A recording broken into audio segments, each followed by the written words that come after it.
Beats in the hood.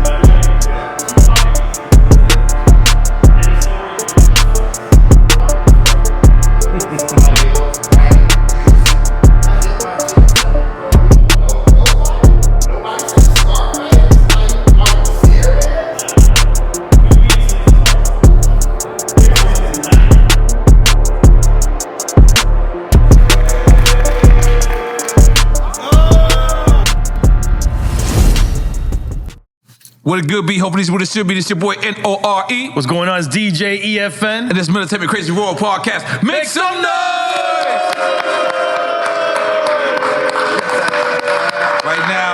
Right now, the brother we about to interview, he's on his third life.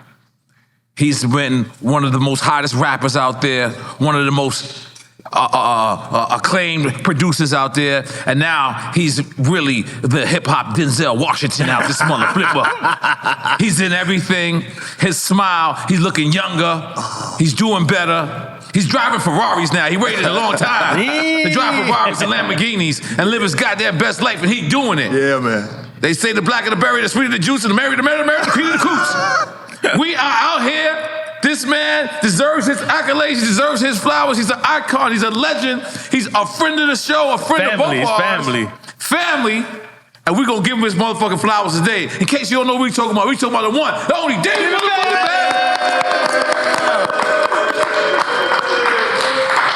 So, man, we here, man. Yeah, we here. We here, man. So, David Banner, right? For a kid coming from Mississippi, right? Because traditionally, there was hip-hop cities at one point, right? Atlanta became a hip-hop city if it wasn't from one. Miami, so on and so forth. But you would be like the first hip-hop rapper coming from Mississippi, right? No, I mean, it was before you? Man, it was actually a lot of people before me, man. Okay, yeah? Wildlife Society. Okay. Y'all had your scene out there. They was out there. You know, Hammer had a group that was from Mississippi. Really? Yeah, bro. And it's like, I love to learn new shit. You know, the thing that I'll say is that I was just the culmination of all the sacrifices, and not just other rappers, but the blues. Right. You know what I'm saying? And I'll never take all the credit. Right. One thing that people never noticed about me is that if y'all notice, I never really talked about my city, where I was from. Right. Because I wanted the whole state of Mississippi until we got a scene. I didn't want people to think because we were from the capital or we were from the city, you know, in Mississippi, that I would ever leave anybody out. I never wanted people to feel the way that hip-hop made me feel at one time. And that's one of the reasons why I had the type of respect that I have for you two. Because a lot of people don't know this, bro. Did you know that Nori was the first person in history to buy a David Banner beat? That's goddamn right. And do you remember who it was Moose for? and Maze. Yeah. It was for his little brother's group. Yep. You know what I'm saying? And so for us to still be here, man, with our gray beards, not all gray beards. And if you do have a gray beard, just so you know. We got you. Yeah. You know, and so what I always try to do is let people know that there's a strong and there's a great history in Mississippi. And I actually was bestowed with one of the greatest honors of all time. I'm in the Mississippi Music Hall of Fame, right in between B.B. King and Elvis, bro. Incredible. And I think, I don't know if I'm still, but I think I'm the youngest to ever get that honor. In front of the Civil Rights Museum in Jackson, Mississippi, I'm on a mural. Wow. And y'all gotta I'm gonna tell y'all a quick story, man. This actually runs chills through my heart. I thought my basketball coach in high school hated me, right? He was so mean to me. And one day he brought me into the classroom after school, and I didn't know he was like into the Black Power movement a whole lot. I guess he never let the kids know. Okay. So he brought out all of these pictures and stuff. And he was like, Lavelle, I had a dream that one day I saw you on a mural between you and Malcolm X, right? I ended up being on a mural between some of the greatest Mississippi people in history, and everybody on this mural in Mississippi is dead. I'm the only one that's on that mural that's still alive. And so I called him the morning that The high school teacher? Yes. Okay. The coach, right? He died the morning that I found out about the mural. Damn. I had called him at like 7 o'clock in the morning. He had died at 5 a.m. And I was calling him to tell him that his dream came true. It wasn't Malcolm and Martin, but it was Medgar Evers and Eudora Welty. You know what I'm saying? Right. But what that showed me is that God is always on time, man. And for us now to be, I ran with Nori this morning. And for us, for me to know the young Nori and the stuff we used to do. When I was homeless in New York, sleeping on Wendy Day's floor, for us to be here, bro, and I even think about me and your relationship, bro. I don't know why every time you one of the few people, every time you called me for a feature, I always just did it. I don't care whether it was rock and roll, whether it was, whatever kind of music. You just always call me, bro, and I would always say yeah. So for us to be here, man, is a testament to God's life, bro. Hold on, Okay. Y'all know, unlike most people who always take from y'all. Oh, you got them David Banner get bags? Okay. Yeah, this is fly. This is fly. Every time I come, this is from the Banner Vision. Yeah, the Banner Vision. Okay. Thank you. Yeah, man. Good leather. Open it up. Good leather. I'm ready to drink Last time I brought y'all shoes. Yes, I still got my shoes right on the top of my jaw. Yep. Nah, man, but I appreciate y'all, man. Ooh, fine. Yeah, man. Yep. I got the jacket to go with this too. Yeah, right. Oh, and the shirt. Yeah. Yes. Hell Yeah, you up that box with the button I got in. And that button. We got money, y'all. We done made it. Yeah, So hold on. Let's put this to the side. So let me ask you, because I seen you on the Breakfast Club, and you said one of the most interesting things I ever heard. You said that you didn't see your father smile, or that you smiled. But you said that you didn't smile because you came in the house one day and your father sees you smiling and he was like, "What are you so happy about?" And I promise you guys, I don't work for this movie, but there's a movie called Race. Right? It's on Netflix. It's about Jesse Owens. I'm addicted to this running shit, so I'll be watching all the shit now. And I remember Jesse Owens' father being a figure just like that. Like, he didn't smile the whole time. And I started to think of the people in my neighborhood who actually did have fathers. Right. And most of the black fathers were, like you said, your high school coach was. They were kind of mean, but they were trying to teach us structure, and we didn't understand that. Was it like that in your household? Well, first of all, I'm glad you asked me that question because I want to take up for my father. Right. Because my father got flack when I said that. Oh, really? Okay. So I didn't realize until about 4 years ago, I thought my dad was the meanest motherfucker on the planet. Right. But my dad got beat with a bullwhip when he was young. My dad grew up on a farm, right? So Yeah, what's a bullwhip? I'm sorry. a bullwhip, what they beat. A whip. A real fucking whip. That they beat bulls Yeah, they went to beat bull. Right. Okay, all right, cool. And so if you think about it, in comparison to his life, he was soft on me. Right. So I just thought he was this brooding, just mean monster. Right. But what I figured out was that my dad knew what black men had to go through in life. And so he can coddle me if he want to and then put me out in them streets in Jackson, Mississippi, and I get ate the fuck up, right? So what my dad did was prepare his son, and all of these motherfuckers that criticize my father, look at who I am now. Right. Look at what I am now. Right. So why would you change anything about, I see black folks and always trying to adjust our culture, always trying to go into our future. That shit ain't working. Right. That shit ain't working with our kids. And then we always talk about the Bible. We say spare the rod and quicken the child to the grave. Right. You can't spare the rod. Right. And what's happening with our children is that we are taking the, you don't take the pain out of your child's life, you take the danger out of your child's life. Right. Y'all, it used to make me so upset because all my friends loved my father. He would laugh at them and play games with them and shit. And then as soon as I leave, I like, Dad, why are you laughing with them? My dad say, them ain't my motherfucking kids. I don't care what the fuck they do. They can ruin their life if they want to. Think your shit sweet. This life ain't sweet. You know what I'm saying? Mm-hmm. And no lie, Nori, I remember one time, and I want to tell the story for here because people may have not seen The Breakfast Club. Mm-hmm. I was about 10 years old and I walked into the house laughing. You know how kids are just happy. Mm-hmm. Kids just be happy just for the sake of being happy. Mm-hmm. You know, the sun is shining, I'm happy. Mm-hmm. I walked in the house and my dad said, what the fuck you happy for? Why are you smiling? Mm-hmm.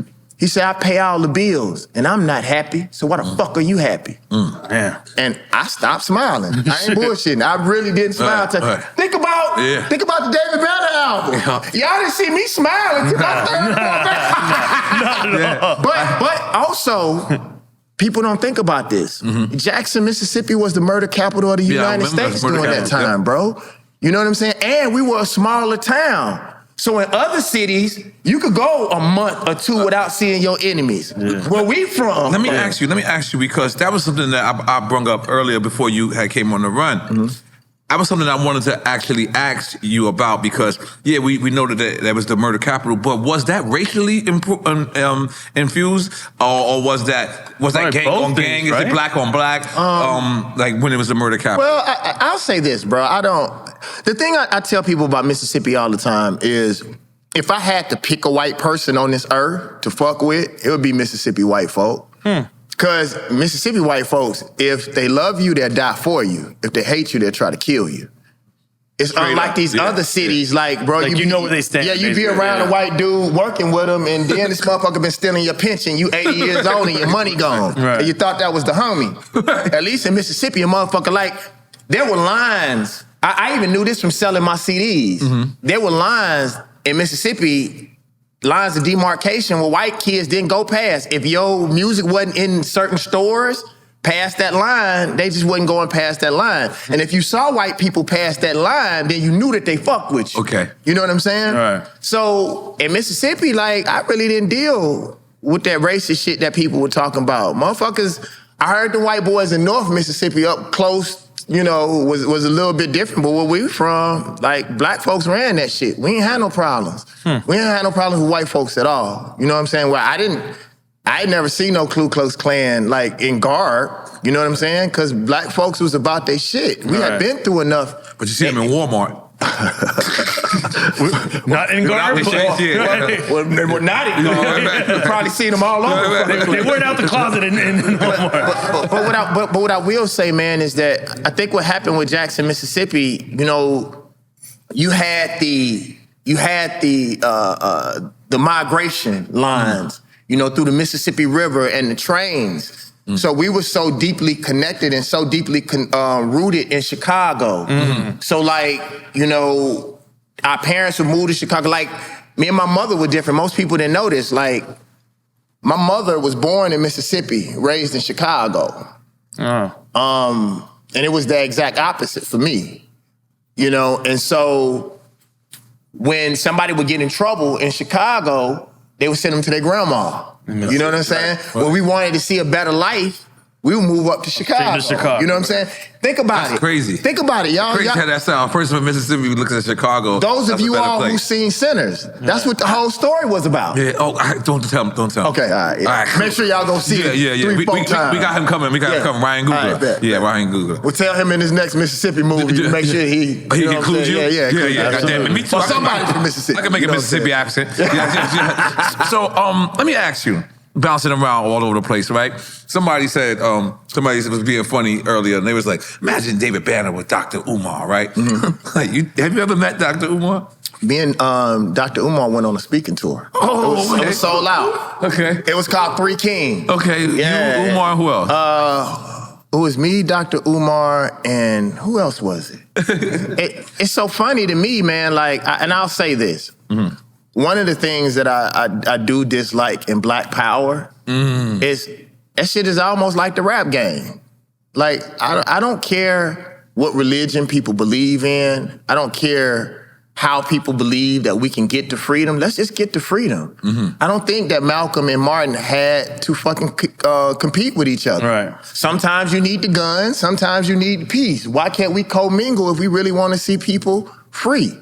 Like, I don't give a fuck people's theories on how black people can be liberated. Black and brown people can be liberated. If we got a foot in our ass, we got a foot in our ass. Right. You know what I'm saying? And if you look at white oppression, it comes by air, it comes through the ground, it comes through the water. Land. Through land. That's what I'm saying. Look at the army. So why can't we have different facets of liberation? Right. So I love what we all do, man. I don't have no problem with nobody, man. I like Dr. Umar, like when he'd be like, "No more snow bunnies." He's going. What did you think about that with Shannon? Did you hear what happened with Shannon Sharp? I don't really care who nobody fucking. I think that's the lamest shit in the world, man. Like, bro, we look at the tariffs and look at what's going on with our There's food, bigger bro. geopolitical things. It's so much shit that's going on in our communities, man. I don't give a fuck who somebody's having sex with, bro. Like, it's, you know. And so for me, man, like, for us to concentrate on that so much, and I want to tell you all this. This is something that I was watching, and it was led to my spirit for me to say to you all, because I consider you two my friends. That's right. Let's go. I don't consider too many motherfuckers my friends. Go. Is you all got so successful so fast, but the difference between you and other people and Wallow and Gilly are very similar. Is that you all controlled y'all power. You know. So they have us chasing numbers and they have us chasing things that we never have to chase because you all accrued your power on your own. So you don't have to get any more popular than you are. Just stay true to the people. Because sometimes I see people, once they get really famous, they don't know where else to go. So they start doing corny shit. They start doing shit that ain't in their spirit. Y'all are rooted in the people. Y'all are rooted in the culture. Nori, I talked about that this morning about you. This man called me. He don't never call me when it's time to make some money. But when the revolution runs, Nori called me. Nori called me and Nori say, Banner, the rap game needs a motherfucking union. We need to figure out. We sat on the fucking phone for 2.5 hours, literally trying to figure out how we can get a union, right? And so, bro, those are the types of things that we do. Hold on, man. Let me see that. You want Dave Bannon ain't gonna smoke one of these. Come on now. I'm gonna take one with me, though. They ain't gonna know what I did with it, but, you know what I'm saying? But y'all stay rooted in what's powerful to you all, man. You all came up with an idea, bro. Even think about it, man. For you all to get some people to drink who may not drink, they gonna say some shit that they normally wouldn't say on TV. But that's fucking genius. But I love everything you just said. But I wanna let people who know who just probably caught your speech mid-speech. This is about giving people their flowers, man. Like, really what it is there's been people that me and EFN has been even more successful than. We bow down and we humble ourselves and we give people their flowers, because in this game, I sincerely believe if you was famous for 2 years, if you was famous for 3 years, and especially let alone who we interview, if you famous for 10 years, and you can still have a head on your shoulders, you really do deserve your flowers. You really, like I said this playing around, and I named a record Super Thug, and I tested on this earlier. But like, if you been famous in this rap game for 10 years, you are a superhero. You are a version of it.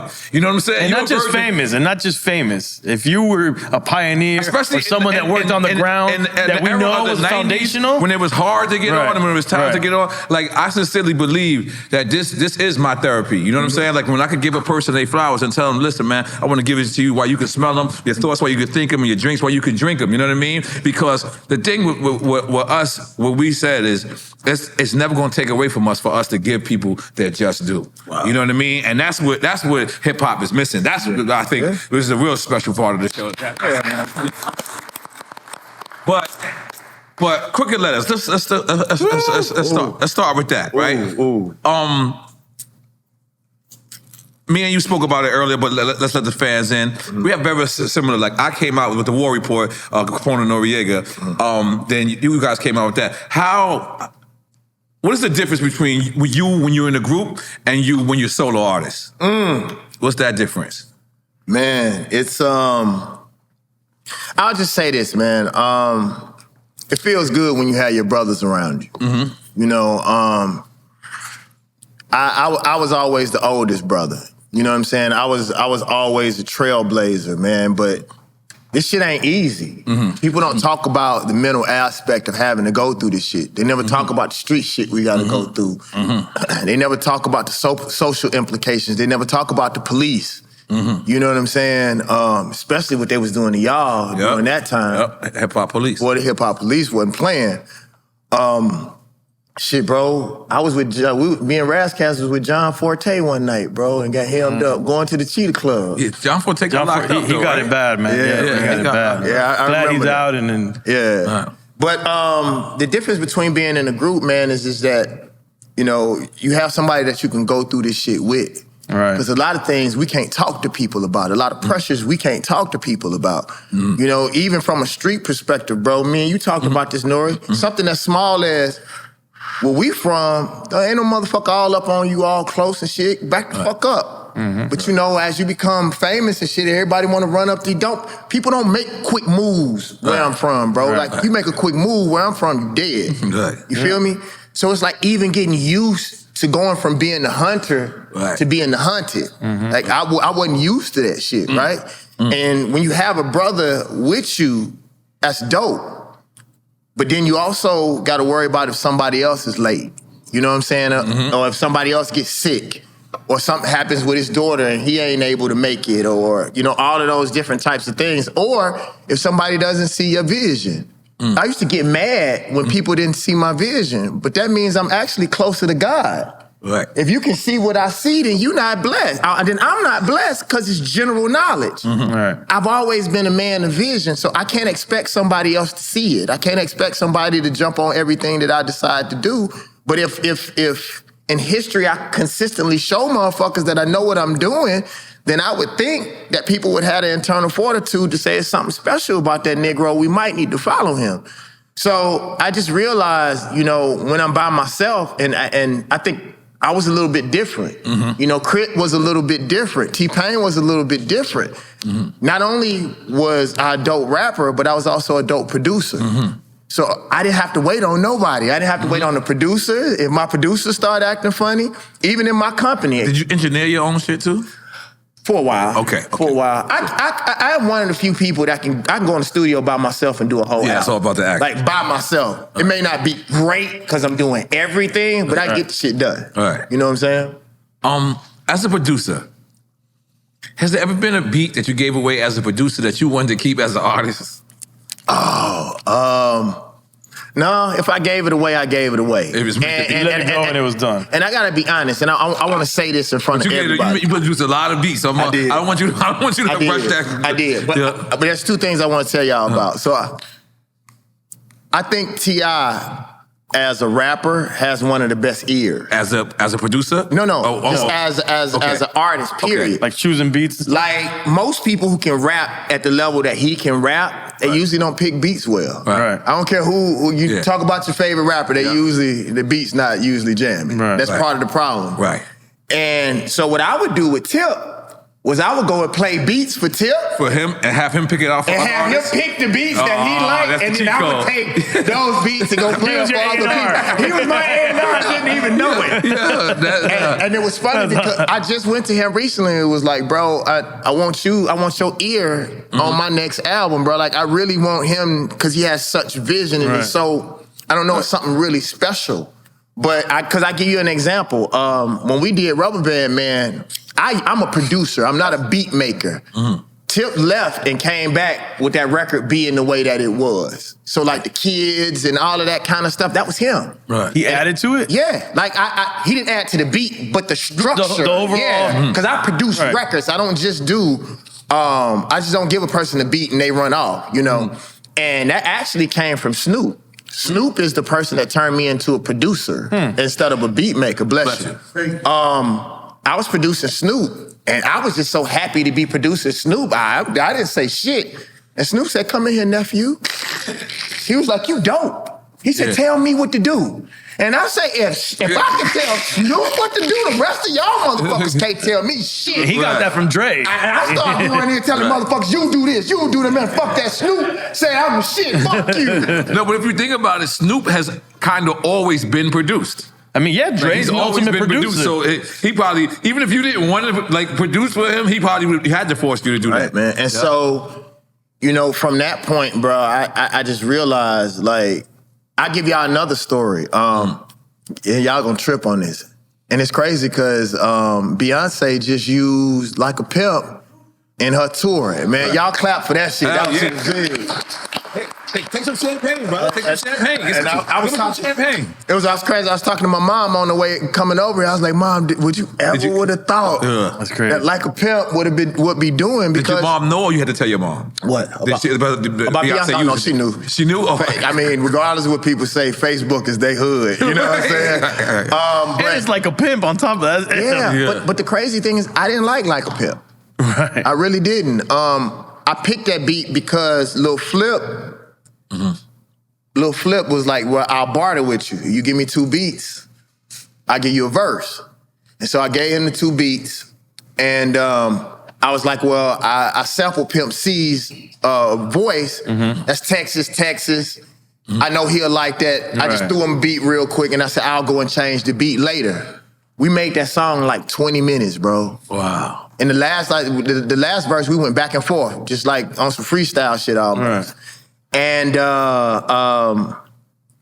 bro, it was this DJ in Atlanta named DJ Will. I never forget this, man. Like, cause you remember I had the Lil Jon record. Might get your jaw, bro. Might get your wig split. And DJ Will heard that record, bro. And he was like, this is your hit record. He was like, if you use this song, flip this from your A and B side, he said, you'll be a star, bro, in the next 7 months. And I switched that to my A side, bro, and it was history from there. Let me ask you a question that probably only you could answer, and one couple of other people. But what would life be like right now had Pimp C been alive? Music would be different. Life would be different. And I think that's the reason why some of the things happen to some of our heroes, because the world would be different if Pac was alive, if Pimp C were alive. It's just certain men, if Nipsey was still alive, bro. You know, and I don't know, man. It's crazy for me because Pimp C was my friend. That's what I'm asking Pimp particular. All right, so this is you got a song called Chad, right? Yeah. Where you basically giving this. Yeah, this is a true story, bro. So Pimp was real proud, you know, because I had gotten really sick. And the reason why I lost all of the weight, because the doctor said, you know, with me having high blood pressure, sleep apnea, and high blood pressure, sleep apnea, I think I had like high cholesterol, with all of that stuff at the same time. He's like, you're going to die soon. So like I got with Scott Parker and ended up losing like 56 pounds in like 3 months. Wow. And so me and Pimp C had gotten really tight. Speaking of Like a Pimp. While you was losing the weight? No, that was before. Okay, go ahead. When Like a Pimp came out, you know, I told y'all the story last time about how I used to write him in jail. And we had became real tight. Pimp was gonna move to LA. And so see that. And so like it was me, Juicy J, his producers, like we all was gonna work on Pimp album. So I was in the studio out in LA. I had moved to LA, and I got a call from Pimp. I had started going to the studio early. So unlike most rappers, when they go to the studio late, I started going to the studio like 10 in the morning. Right. So I could get out, you know, and have somewhat of a regular life. I was in the studio, I saw Pimp had called, didn't pick up, because that's the homie now. It ain't like, ooh, Pimp C, like that's my homie. So I didn't pick up the call. When I got out the studio, I called and called and called. He didn't pick up, right? So 2 days later, I heard he died. In LA, right? Yeah. Oh, okay. I end up listening to the voicemail after I heard he had died. And he was like, Banner, I'm at LAX. Come pick me up, dog. Come pick me up. Damn. Whoa. Like, bro, imagine what that does to a human being. Because one thing that I don't do, I'm not like one of the cats who, when I get in a certain position, I don't understand who my friends are. Right. Like, although he was my friend, that's still Pimp C. Be clear. Right. You know, Snoop is still Snoop to me. I'm still a fan of the people that I look up to. Yep, me too. But bro, like that bothered me for a very, very long time, man. That you know, and people would ask me my opinion about how did I think he died, and I always tell people I don't give a fuck. My homie dead. Right. You know, I don't really. That really don't matter to me, bro. Right. You know, so. It would be a lot different. Pimp didn't take no shit. I ain't gonna lie to you. Every time I've been around Pimp, it's always been fun. Mm-hmm. Like, he's always been like the laughing type. Like, Banner, man, don't let these niggas know you, Banner. Pimp was so fucking funny, but Pimp had a theory that if you let people know the child in you, then you're gonna have to hurt them. Wow. Because people will play with you. And Pimp didn't let motherfuckers play with him. Yeah, Banner, don't let them niggas know you, man. You smart. That's what he would tell me that all the time. You smart. Pimp would always tell me, he was like, Banner, you gotta take some time, bro. Like, you smart and you ahead. He's like, it's gonna take time for the world to catch up to the shit that you on. Right. He's a great motherfucker, bro. Yeah, I miss him like a motherfucker. Rest in peace, Pimp C. Y'all make some noise for Pimp. So our show is about giving people their flowers. We want to give you your flowers. Where we at? Yeah, we want to give you your flowers. Oh, yeah. You know what I'm saying? Because you never got them from us. Never got your flowers. Yes. Yeah, so want to give you a since you came. face to face, man to man. And we started this tradition. Oh, shit, that's hard. Oh, that's hard as fuck, y'all. Snoop said it's better than a Grammy because it comes from his people. Oh, man, that's hard as fuck. And we gotta really thank you because you came early to Drink Champ. And would you believe we just celebrated in March 9 years of Drink Champ? Going on to our 10th year is wild. Me and Norton was talking about it this morning. I don't know if anybody's been on here more than me. Oh shit, y'all. Around Jadakiss and you, and Ja and Fat Joe, I think around. Yeah, bro. I appreciate it. I'm honored. I remember before we was this on is your TV. house. So let me just say this again for people that didn't see this. I just want you to know you can come up here anytime you want to talk, anytime you want to speak politics, you want to speak anything. This is your house. You should know this already. But I want the people to know it too, motherfuckers. I want you motherfuckers to know that if you see him, you see us not going for a week, and you see David Banner here every day, we planned it. Well, you know what might end up happening if y'all want to go on the break, man. Just call me. Yeah, it's all good. So I've been having so much fun watching you have so much fun living this movie star life. Wow. It just seems like, for lack of a better term, I'm gonna salute you with Trap Park and A. Thank you, bro. For lack of a better term, it's like I don't want to use the word reincarnated, but I see you. Like, you're a whole different person. Yeah. I can't know if I attribute that all to just the movies. Maybe it's mixed in with the workout. But lately, when I see you online and I see you, promoting the movies, and I see you, it's just a glow and it's a look that you have that it speaks happiness. Like, and you don't even have to say you're happy. I can see the shit. Like, what the fuck is going on? Bro, this time last year, bro, and count 2 years back, I went through the worst depression that I ever went through in my life. And motherfuckers really showed me their ass. Family, friends, the music industry, everything, they really showed me their ass. And God is so powerful, bro, because God laid the whole world out to me and showed me what the world was, and bro, no bullshit. I talk about this, man. Y'all gonna be surprised, bro. I called Method Man. And Method told me, bro, he's like, the only common denominator in everything you're going through is you. You can't make nobody buy your records. You can't make nobody put you in their movies. You can't do none of that shit. You can only change you. And I told him, man, I was like, bro, and what's funny, this is the funniest shit in the world. Meth didn't know me.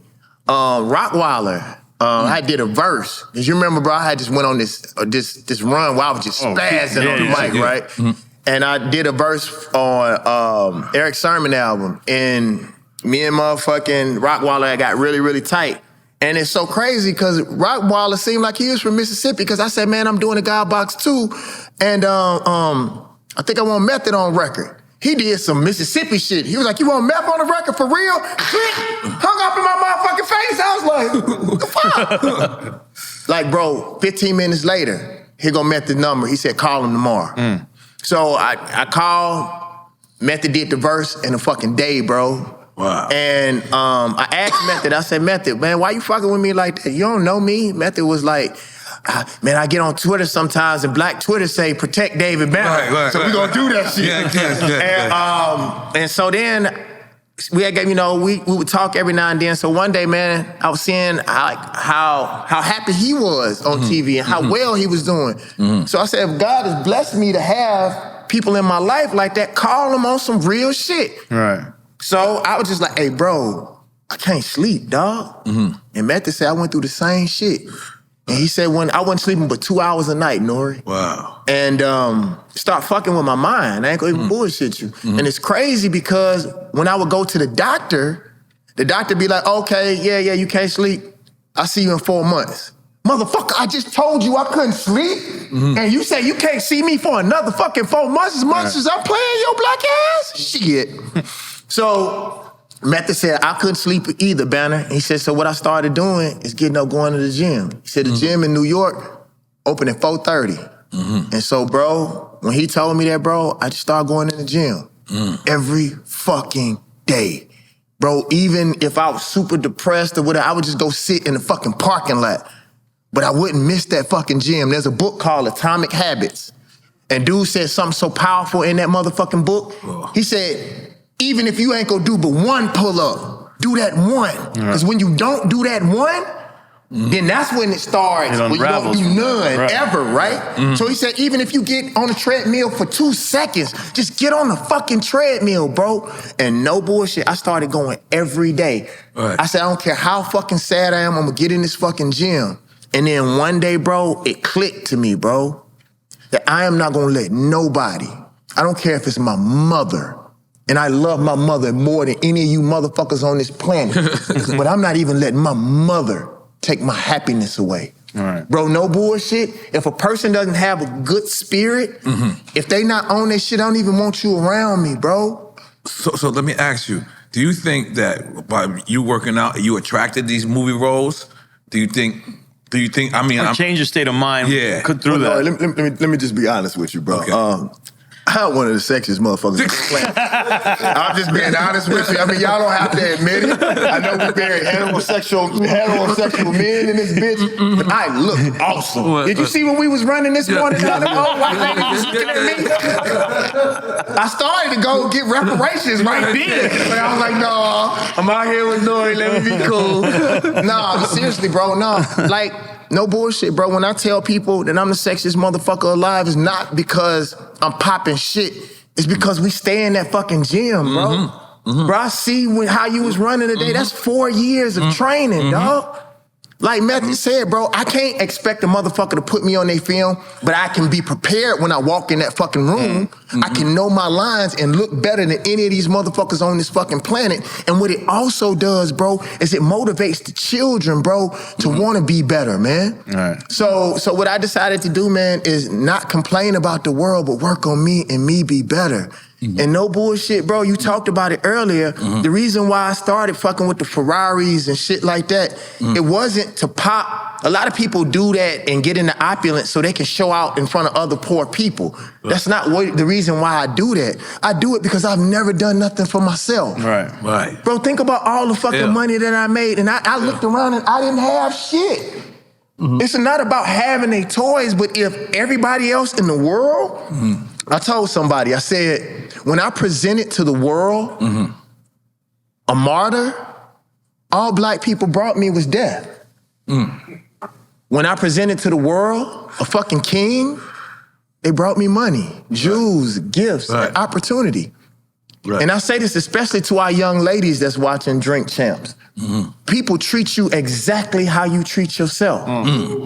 If you treat yourself like shit, then other people gonna keep shitting on you.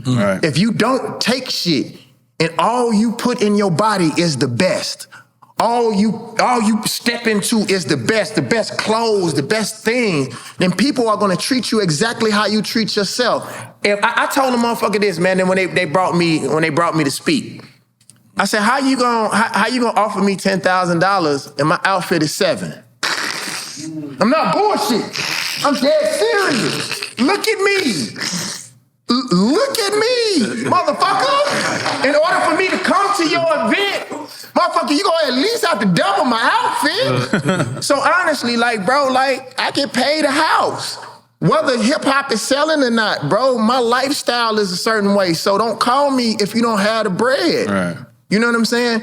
And I'm serious, man. God loves us so much that whatever you say is true.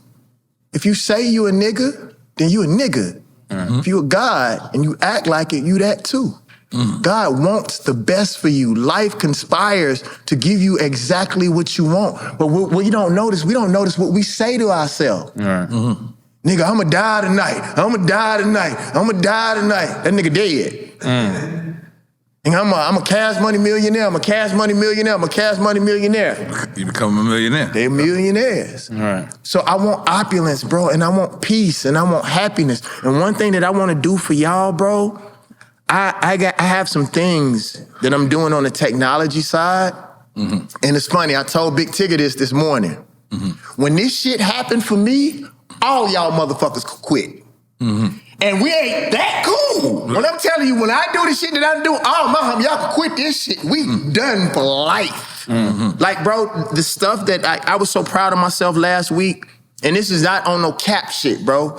No, week before last, 3 of my phone calls were casual phone calls with billionaires. And if what they say, who you talk to and who you spend your time with, the 10 major people around you are gonna influence your life, well, y'all motherfuckers better get ready then. Clap to that shit.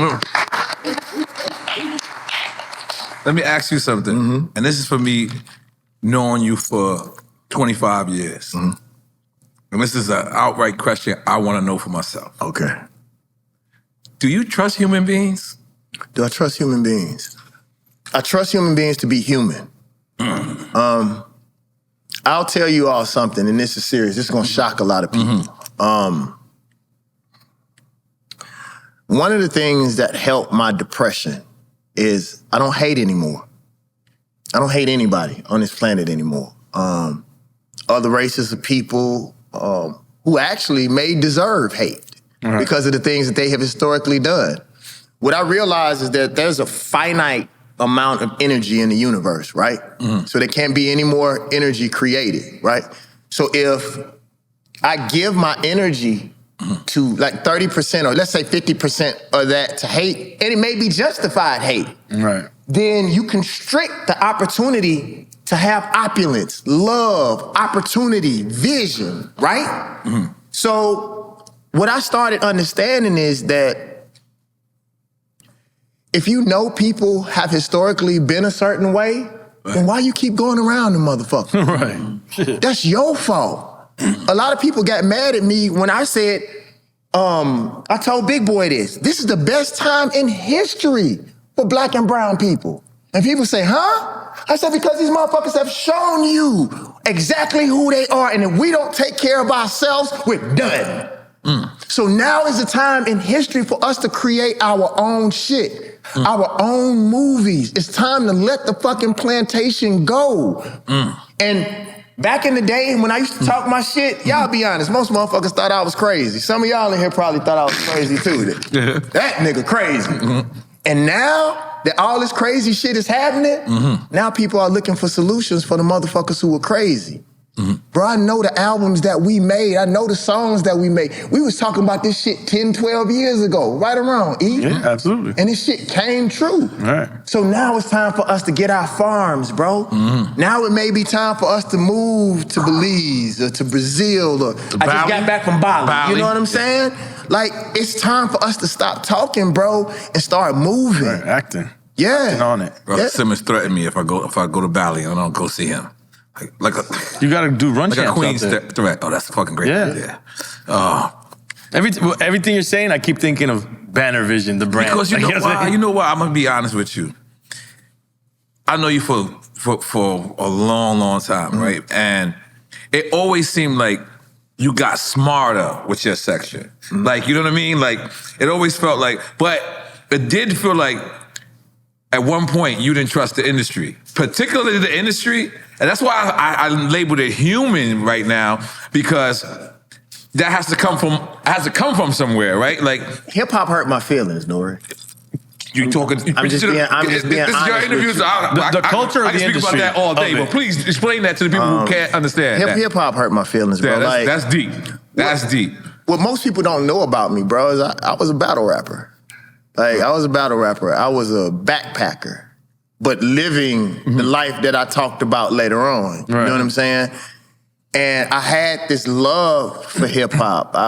And on every one of my albums, I would always, and people never notice this, I would always have a battle rap or a hip hop song or something giving homage back to, like, I always heard it. You know, most people didn't though. You know what I'm saying? And I always lived by the rules.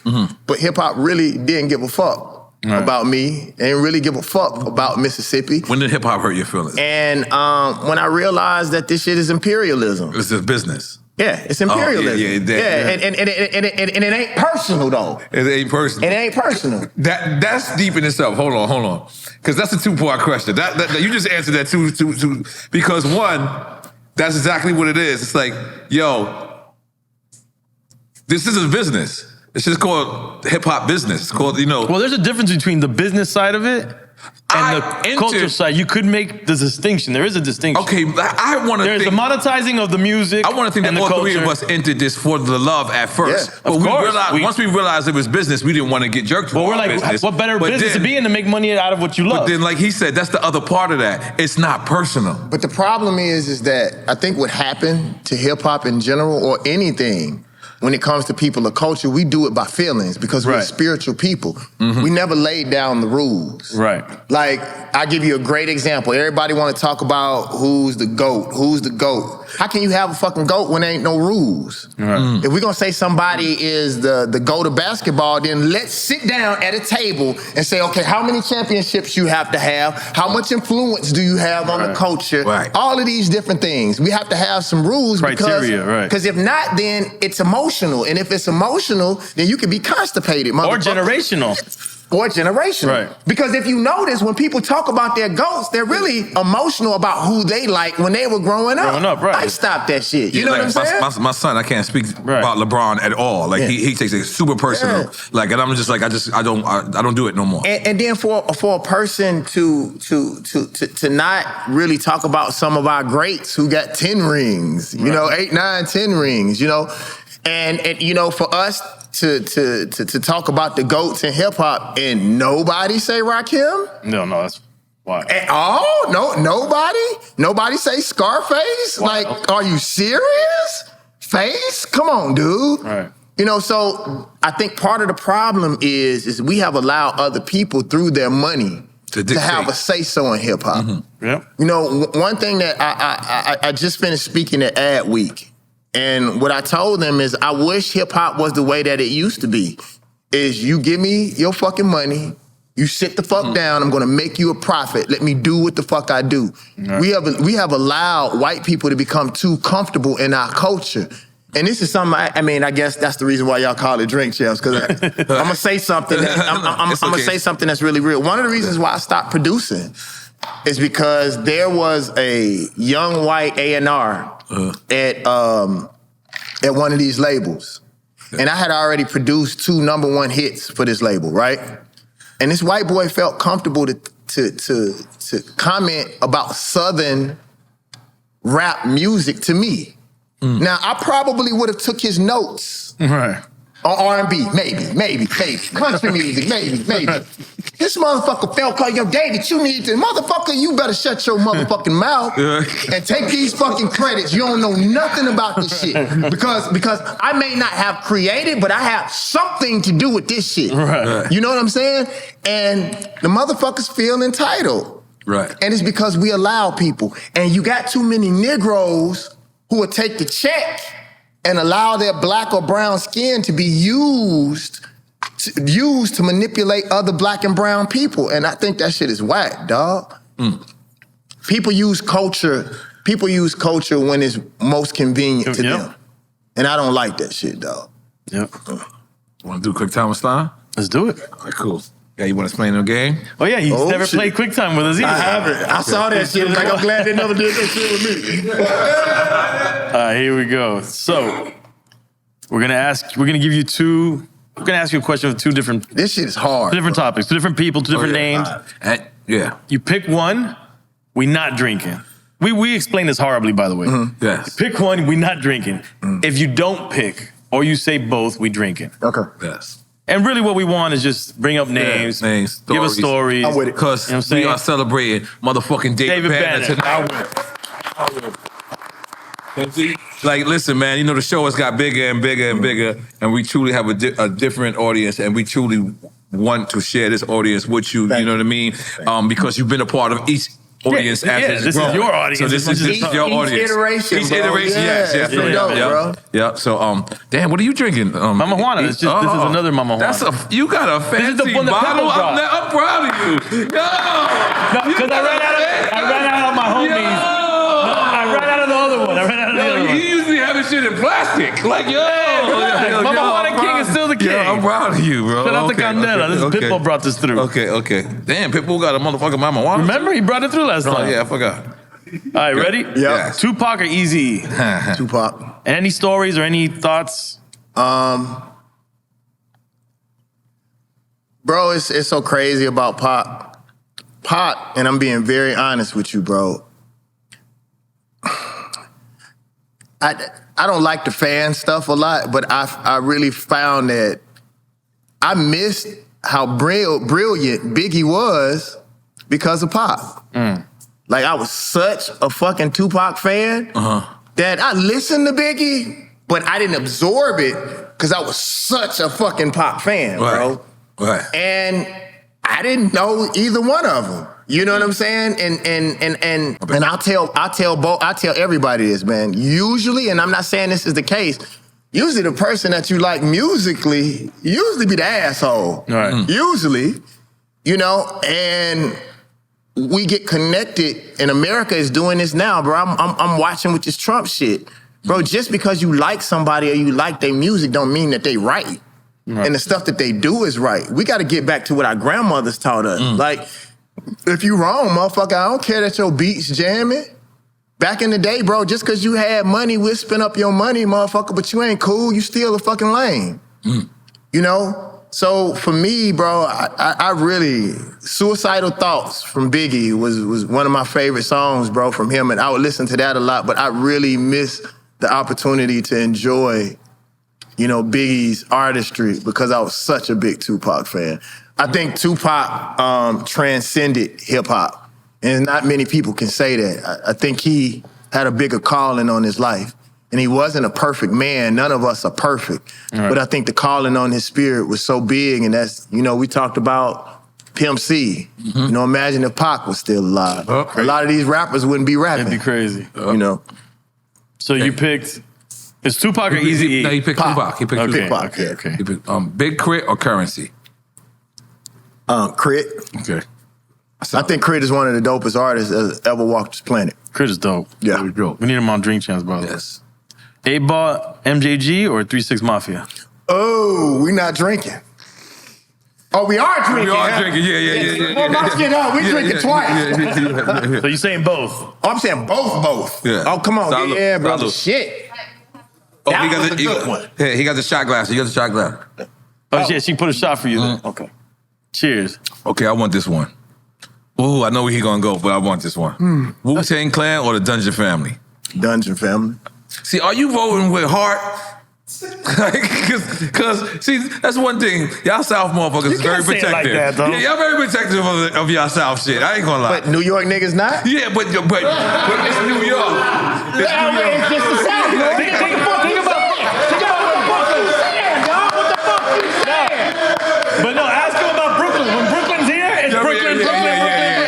That's true. It's true. But hold on, but let me tell you this, though, bro. Let me tell you this, and this is very important to me, man. Right.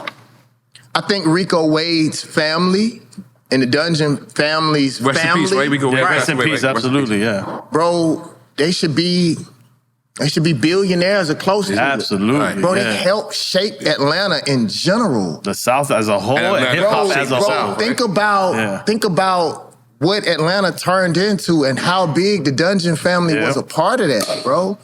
You know, for me, the Dungeon family, and I am a Wu-Tang fanatic, be clear, and I'm from the South, bro. Right. But Goody Mob stopped me from going down that wrong road.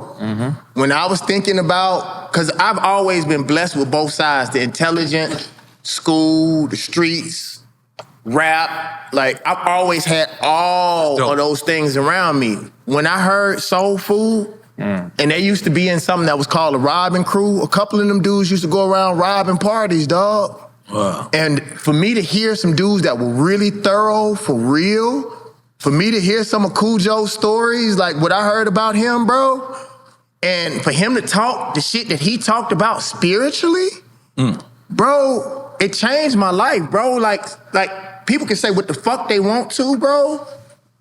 Outkast, Andre 3000 to me is the best rapper who have ever touched this planet. I don't give a fuck what nobody say. And I'll say it because he don't really even care about the shit. Imagine me thinking the motherfucker, Andre said the hardest shit any rapper has ever said in history. He said, I asked her what she wanted to be when she grew up, and she said alive. It didn't even rhyme, nigga. He asked the child what she wanted to be when she grows up, and she said alive. What the fuck? So for me, bro, like being from the South, we didn't have the Yankee hats to hide behind. We didn't have the Knicks to hide around. We didn't have fucking hoods and shit like that to hide around. Bro, we had to fight slavery. We had to fight the motherfucking Confederate flag. We had to fight, you know, bigot ass motherfuckers in hip hop. And Nori, the reason why I'm so surprised about you, because you was one of the few motherfuckers when them niggas was hating on us, dog. You know how much they was hating on us. Them niggas was hating on us, dog. He kind of forgets that he knew. You were the only motherfucker, one of the only motherfucker, dog. Bro, so you understand the imperialism, and I'll even go even further since I've been drinking.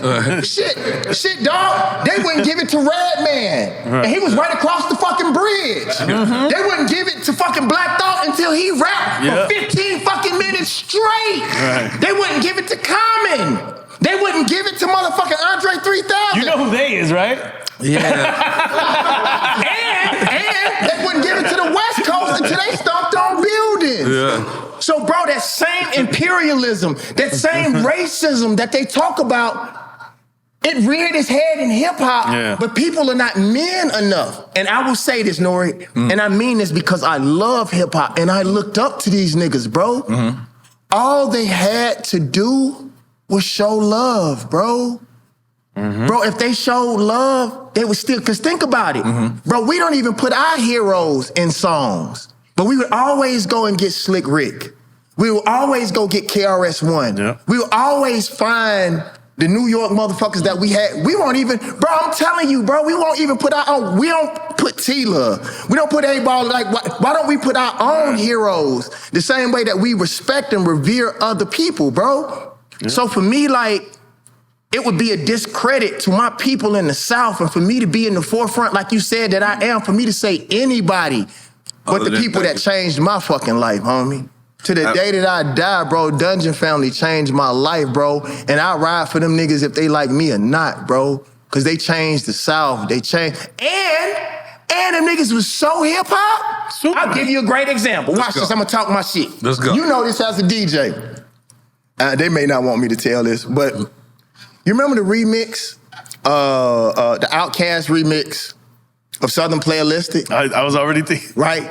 So that's the same sample from Mad Props, because people don't know that I was a battle rapper. I'm a hip-hop head from the youngsters. Bum, bum, bum, bum. But they just took and put a piano over it. Dun, dun, dun. And with me, because I'm a producer, I could hear the sample in the phantom noise from the headphones. I was like, them motherfuckers are geniuses. They took fucking hip hop and put mud on it, bro. And I'll tell you something, bro. I gotta give a big shout out to Big Daddy Kane. I played the God Box 2 for Big Daddy Kane because I didn't know whether I wanted to put it out or not. And Big Daddy Kane called me back and said, David Banner, this is Southern hip hop. It's not people from the South trying to sound like they from New York. He said, bro, this is what Southern hip hop is supposed to sound like. Because I remember telling KRS-One one time, bro, I said that I really do got a Cadillac on 22s. My homeboys did really sell dope. So my hip hop, if hip hop is really truly a life experience, it's just what you live in life. And our lifestyles are not the same. Kodak Black or 21 Savage? 21 Savage. Okay. Ghetto Boys or UGK? Never answer that question. So we drinking. We drink twice. I put both of them motherfuckers on that one. Cheers. Okay. Dead Prez or Black Star? Ooh! Oh, shit. Need a shot? Oh, shit. I'm trying to see, what would I pick? Dead Prez.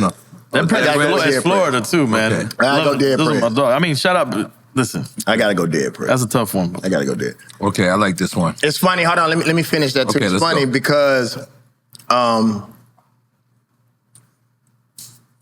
me and Talib are really, really tight. And me and Talib are really, really tight. And as of lately, can't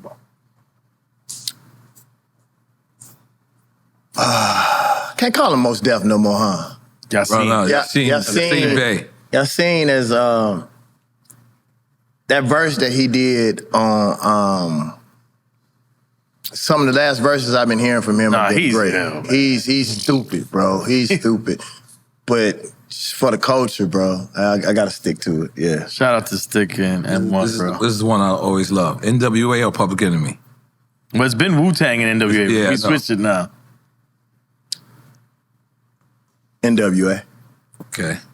Rap City or Yo MTV Raps? Rap City. Black Thought or Nas?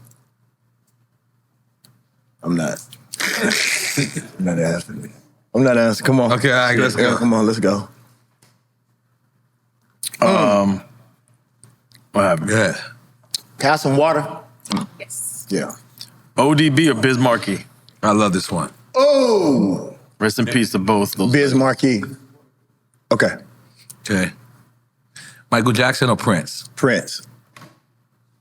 You got to meet Want Prince? to talk about that? Yeah, you got to meet Want Prince. to talk about that? I feel like did we ever talk about it? 'Cause we always talk All right, about Prince. so this is my thing about that.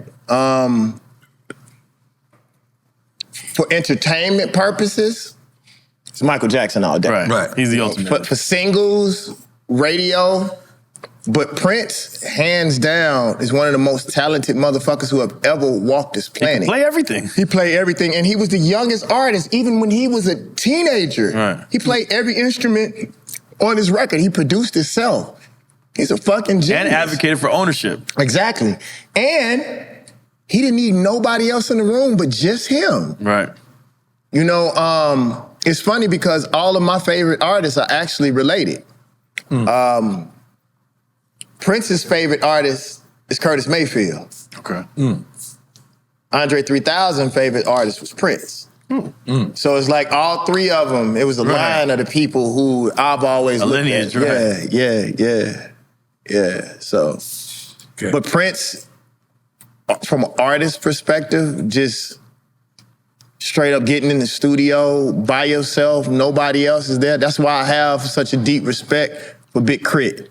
I have such a deep respect for T-Pain, the people who I never really, really talked about. Myself, who don't really need anybody. Because, Nori, I'll tell you something that I thought about, bro. I'm listening. My career would have been so much bigger if I would have had, like, A&Rs that I could listen to that could really bring me beats. Because, like, think about it. All of my hits really came from some shit that I did. Right. Absolutely. Right. You know what I'm saying? That shit hard as fuck to do, bro. On that level, all the time. Because all vibing is lining up with God. To even say, think about the Bible and how many people who are actually in the presence of God. When we say we vibing, that's when we zoning out and you actually in the presence of the Most High. So even if you did that one time, think about it. Like a Pimp could have been the only time that I ever was close to God. Right. But I've done that 6, 7, 8, 9, 10 times. Over and over. Yeah. Right. But that shit hard, bro. Like But imagine. it's gotta feel good. That shit. It gotta feel better than someone else producing it. You did everything yourself. Bro, I don't give a fuck whether somebody else write it, produce it. That hip hop shit, I'm telling you, bro, we get so into that. I used to be into that shit, bro, but the real truth is, bro, you gotta get the record. Right. I'll cry in my Lamborghini later on, you know what I'm saying, when I had that hit record. But like, bro, you put yourself through so much emotionally, and you gotta think our bodies, these are the conversations we don't dive into, bro. Our bodies are changing. Right. Life is changing. You know, the time that we decide to do the album may not be the time that God wants us to do it. Right. And so sometimes we force shit that's just not there. All right. Y'all, when I'm happy and I'm healthy, I don't think it's too many motherfuckers on this planet that can fuck with me.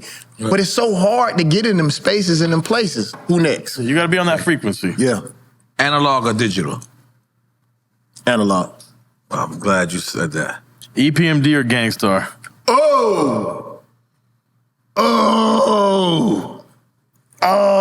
That's so now the drinks is what make people answer the shit now, right? That's smart. Right, you was holding back on Right. No, I just say I don't want to answer that. Then y'all move on. I got a drink. No, we take a drink. Yep. Let's go. Hold on, no, wait, just wait. Answer? All right, damn. Oh, yeah, drink. Yeah, okay. That's smart. Rest in peace to Guru. Oh, shit. Pharrell or Timberland? Pharrell.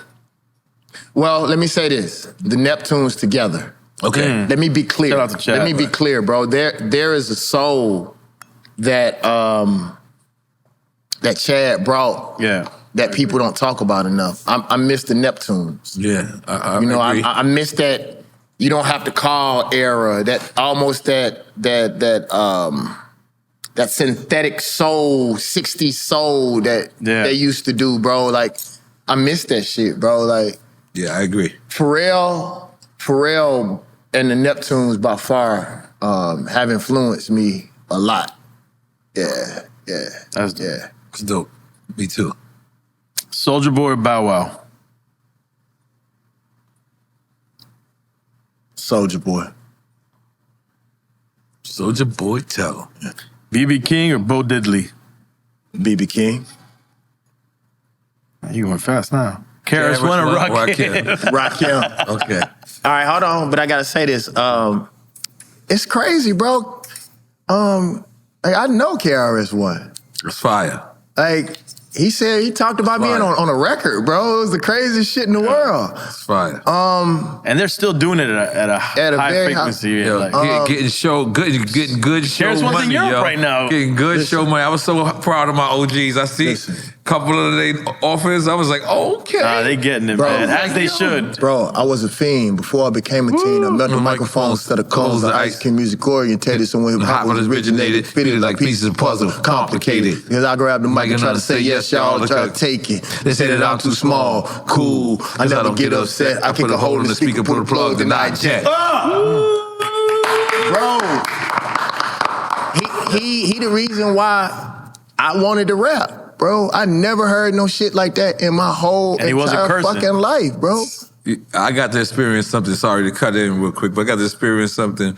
We were in Master Pill office, and Nas comes to me and he goes, Eric B. and Rakim has a concert tonight. It's the first time they've been together in years. He's like, do you think we're supposed to go? And I was like, are you leaving this shit up to me? Wait, he asked you, should you guys go? Like, should we go? And me and Nas went to, and this was the best, because this was like, for me, this was like the student watching the master still at work.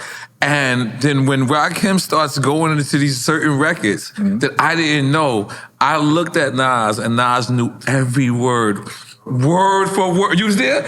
Yeah, he knew every word. And it made me say that, like, because it was like the Karate Kid watching Mr. Miyagi. That's that lineage right there. Yeah, like Mr. Miyagi. And I saw that. Like, so I got to see that, David Banner, of like, like, first off, Rakim and Eric B. be great again together. No, yeah. That was amazing. But to see the other person that took over that lane or that Took world. the baton. Yeah, Took the baton. Yeah. And to see that he's still a fan, it was like so amazing to me. I love that shit so much. Can I say something, y'all?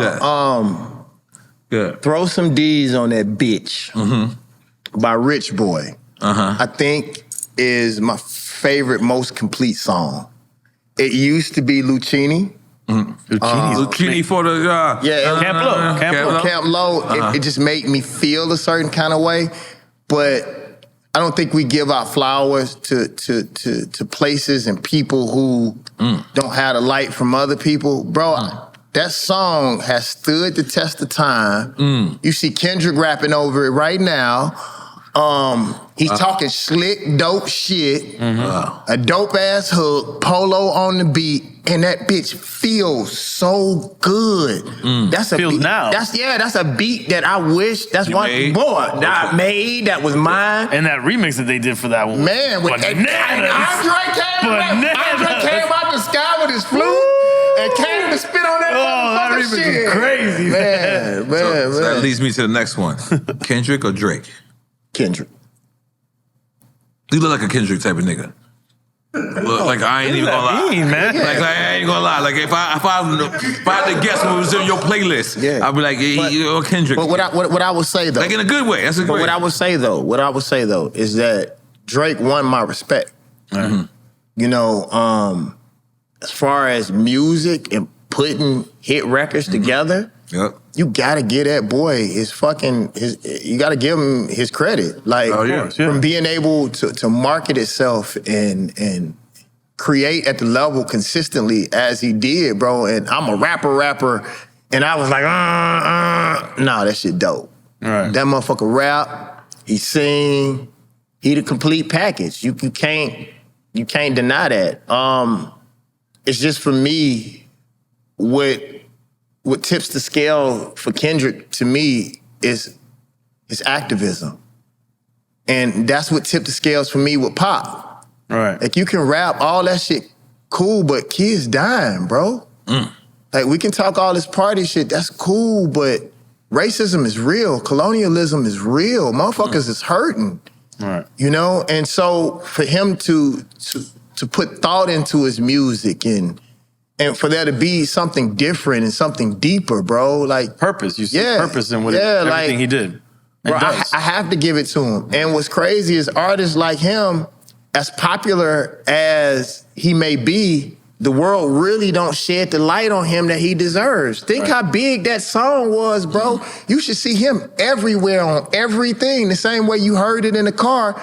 Marketing in America should reflect that, but it doesn't for a reason. Even the tour, as successful it is right now, you're not really hearing about the tour with him and SZA. The Dominican version, the Dominican people were saying the wrong version. Of what? They was what was they saying? No, okay. They was what are you saying? That's hilarious.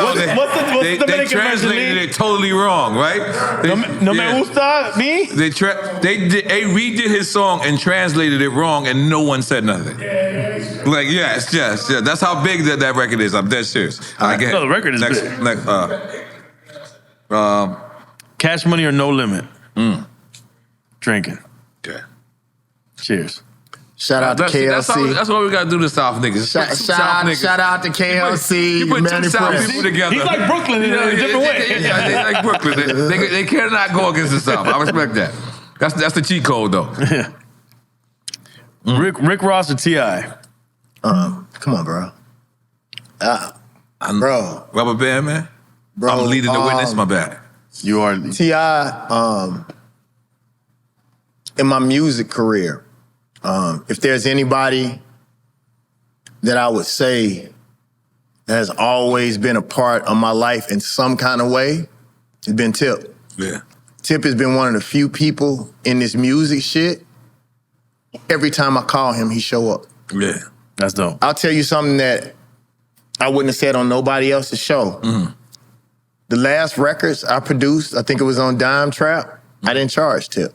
And I'm about my motherfucking money. Them fucking Ferraris cost a lot of money. Yeah. And I didn't want to charge him because I just wanted us to be in the studio again.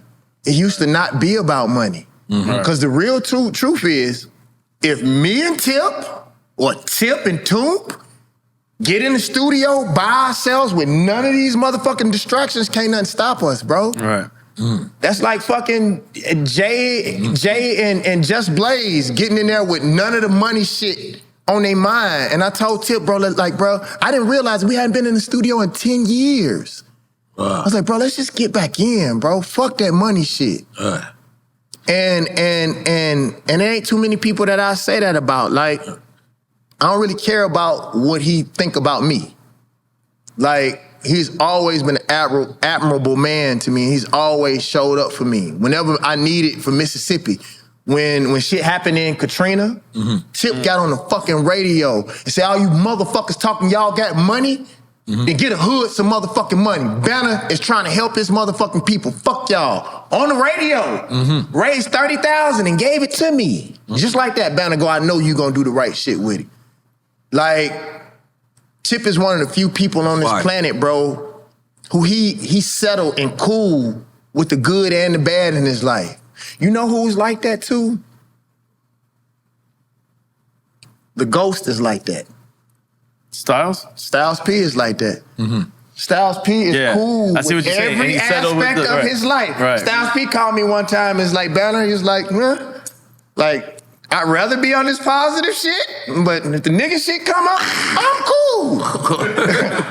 Styles is the most amazing. Like me, like he's alright, bro. Like Styles at a place with me that he don't even know. Like Styles has done some shit for me, bro. That anyway. But Tip, bro, I'll tell y'all a story about Tip. He didn't know I was dating this girl that was on this movie that he was on. He was in Africa shooting the movie. And she told me that he said, somebody in the room said my name. They said, Tip just raised his head. He said, I just want y'all to know, that's my homie. Watch what the fuck the next thing come out your mouth. And put his head back down. And it's not the shit that people say when you around, it's the shit that they say when you don't know ears are in the room. Right. Exactly. Bro, for a motherfucker. And I tell you another story. Tip was in the room with a bunch of diplomats. He don't even know that I know this. And they asked Tip, who you go to when it's something that you want to know about? Somebody in that room told me he said David Banner. Tip know Obama. Tip know some of the smartest people on the planet. For him to even say my name in that room. And he know Killer Mike too. Yeah. Yeah. So for me, bro, like, I have so much admiration for what he stands for and what he is. And I also want to say this. I should have said this before. That shit that happened with Tip in the media, black people didn't support him when he was going through some of the worst times in the media. Then we found out the shit that was said about him that wasn't true. That dude lost Ant-Man. That dude lost his place in Marvel. And black people didn't even come back and reinstate. That dude lost millions, bro. I forgot that. And we didn't hold him down. They took him out that fucking... You know how hard it is to get black folks in Marvel? I'm dead fucking serious, dog. Nah, that's real. And we didn't even reinstate. We didn't even come back and say, dog, we sorry. None of that shit, bro. And I looked at him and I told him that. He said, Banner, I can't say that. So I said it. There it goes. We said, goddamn, we got Tip back over here. Scott's my homie too, man. He's always been a real one to me. I can't even think of a time if I go to Atlanta without calling him. Like, you know what I mean? Hey, y'all, I'm gonna tell y'all something about Tip, though. Tip one of them motherfuckers, bro. He ain't got no problems, bro. I remember one time seeing Tip. Tip is at peace with wherever he is in life, and to me, that's a real man. A real man isn't the decisions that you make, it's do you bitch about it. Right. When what you did comes to the light. And I've never seen my homie bitch about shit. Want to go to the next one? E? Razzcazz or Exhibit? Razzcazz. Razzcazz, A lot of people don't know this, bro.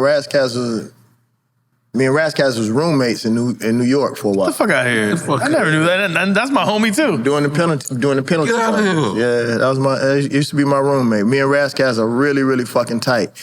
And what's crazy is that people don't know, Exhibit took Razzcast's place in Dre's unit. People don't think, see, I'm a historian when it comes to hip hop. Mm-hmm. You remember when Razzcast left and came to New York? Mm-hmm. Who took his spot with Dre? Yeah, it makes sense now. Exhibit. Right. Wow. Yeah. And I saw all of that shit happen, bro. Razzcast has some tapes, bro, when I was dusty and sleeping on the floor, bro. When I looked at the camera and I said, bro, one day people gonna have to pay me my just due. Matter of fucking fact, wow! Razzcast was with us the night that what did I just tell y'all about? I've been drinking. Who did I just tell y'all about? No, the dude from the Fugees. No! John Forte. Yeah, you said that. You said that. Yeah. Me and Raz was with him that night. Wow. Right. Yeah. Raz is the homie, bro. And he's a legend, man. Super legend. Oh, bro. And people don't know how many like historical LA groups that Razzcast had a hand in helping them get in their spot, man. Lyricists, huge bro. part of that LA underground scene, and one of the most intelligent. Do you know about his kids? Yes. Yeah. Okay. Just making sure. Come on. Coach Contra's off the chain. Yeah. Okay. Mobb Deep or MOP?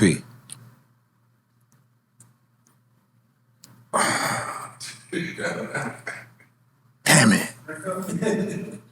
Fuck. Are we doing better? Mobb Deep. Oh, yeah. Okay. Biggie or Big Pun? Biggie. Young Thug or Future? Okay. Salute. Oof. Paul Wall or Lil Flip? Flip. Good. For obvious reasons. Yeah. Paul Wall is one of the most genuine people on this planet. Paul Wall seen me at one of the weakest times in my life, and he's never talked about it. I got into a really bad fight. Paul Wall was there. Wow. I punched I fought from the lobby all the way up. They were gonna call the police on him. My boys ripped the phone out of the damn. And I was so embarrassed, bro. I didn't want Paul Wall to see me that way. And Paul Wall never told nobody about that shit. Wow. No, he a good dude. Yeah, Paul Wall see me at my worst. Paul Wally, I apologize, bro. I hate you saw that part of David Banner. He saw the old David Banner. I feel like we was taking a shot for that too. I'm sorry. You just made it. You just made it sentimental. Like, and he picked Flip, but then he said, he picked Flip, but then Well, I mean, dog, Flip changed my life, dog. Wow, that's right. Absolutely. Come on, like a pimp, like. Right. Yeah, we're gonna talk about that before I leave too. Yeah. Hell yeah. Okay. All right. Young Thug. You said Young Thug. No. We did that. Right? LA or Miami? Okay. Yeah, that's one's you. Dog, I'm in Miami now. Yeah. Well, I'll take one. But let me tell y'all this. No, I'm in Miami, so that's the reason why I'm gonna drink. Mm-hmm. But LA, I do want to say something. LA changed my life. Mm-hmm. A lot of times we pray to God, for success and the things that we want. LA showed me the type of love that they don't show many young black men. Mm-hmm. I never told this story in my life. I was in a club in LA. This dude walked up behind me, whispered in my ear, "David Banner, we know you live here. We respect what you do for the people." And I never turned around. Because I got this thing, if you lock eyes with motherfuckers, then it's something else. That happened to me one time. I was jogging past Taft Projects. I used to stay in Harlem. Mm-hmm. People didn't know I stayed in Harlem for 6 years. Mm-hmm. Right down the street from Taft Projects. Mm-hmm. Dude said the same thing. "We know you in the hood, but you good." I never looked back, kept jogging. But LA showed me, like, I didn't know the type of motherfuckers I was around in LA until I left LA. And them dudes looked after me. Them dudes showed me a certain amount of grace and love that they don't show most black men. And I don't know whether it was because of what I stand for. I know that it had something to do with God. And that was the reason why I say sometimes God blesses you with protection instead of other things that you think you need and you want, bro. Man, LA loved on me so fucking much. One of the biggest mistakes that I ever made in my career is I didn't know how much love I had in the Mexican community. As a matter of fact, we had this conversation today. I never wanted tattoos in my life, but Mr. Cartoon did all of my tattoos. And it was for a spiritual reason. Yeah. You know? And I didn't even know about the fonts. I didn't even know what he had tattooed on my back. Yeah. You know what I'm saying? It was with Gabi and all of them. Gabi took me over there. Oh yeah. And they loyal to it. There's a certain amount of culture that's on my back that's way bigger than what I knew. I didn't even know the responsibility that he put on my back. And so LA has a place in my heart, bro. The Bay Area has a place in my heart. When my career went down, you know, a lot of people like to think it was the South, but, you know, the Bay Area put me back on when stuff got, like, Play got broke in the Bay. Right. Besides Jackson, They break a lot of records in the Big Bay. Von broke that record. Like I'm just being honest with you. Right. You know, and so my love for the West Coast and what they did for me, and we got our independent hustle from them. You know what I'm saying? Motherfuckers talk all this weed, everybody smoking weed and all that kind of shit, but they made that shit popular. Right. And so for me, what I went through in LA, my transformation is acting shit, bro. That shit was all in LA, and I love LA and I appreciate LA. I don't know if you remember, I checked you when you was in the studio in LA. I was visiting my family out there, and then I hit you, and you was like, yo, come through. I think it was in Studio City. Did you have it? And I went and checked you out, and you had your whole setup. And yeah, man, we got to vibe out. LA was good. And you gotta think I was a black man with a Bentley in LA with a hit song with Chris Brown. It's fun. That was hot. So we're gonna do this last, and we're gonna jump into the back into the interview. This is I'm not gonna lead the witness. Don't lead the witness. I'm not gonna lead the witness. Loyalty or respect?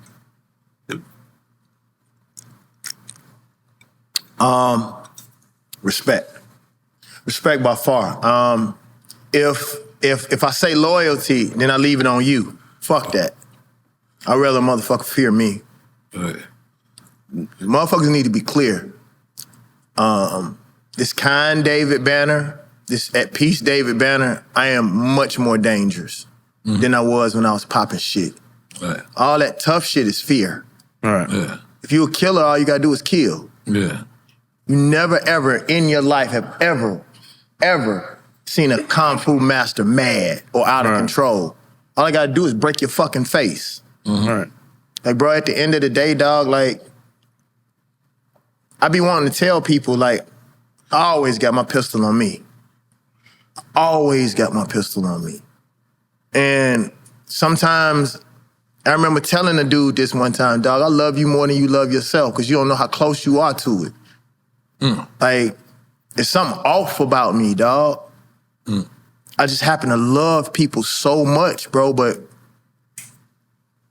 I don't like, I was telling my publicist this, I was telling Sydney this, like, they have a problem because I pop off. I don't give a fuck. But I told her, I was like, the only time you ever have problems with me is when somebody's mistreating black people.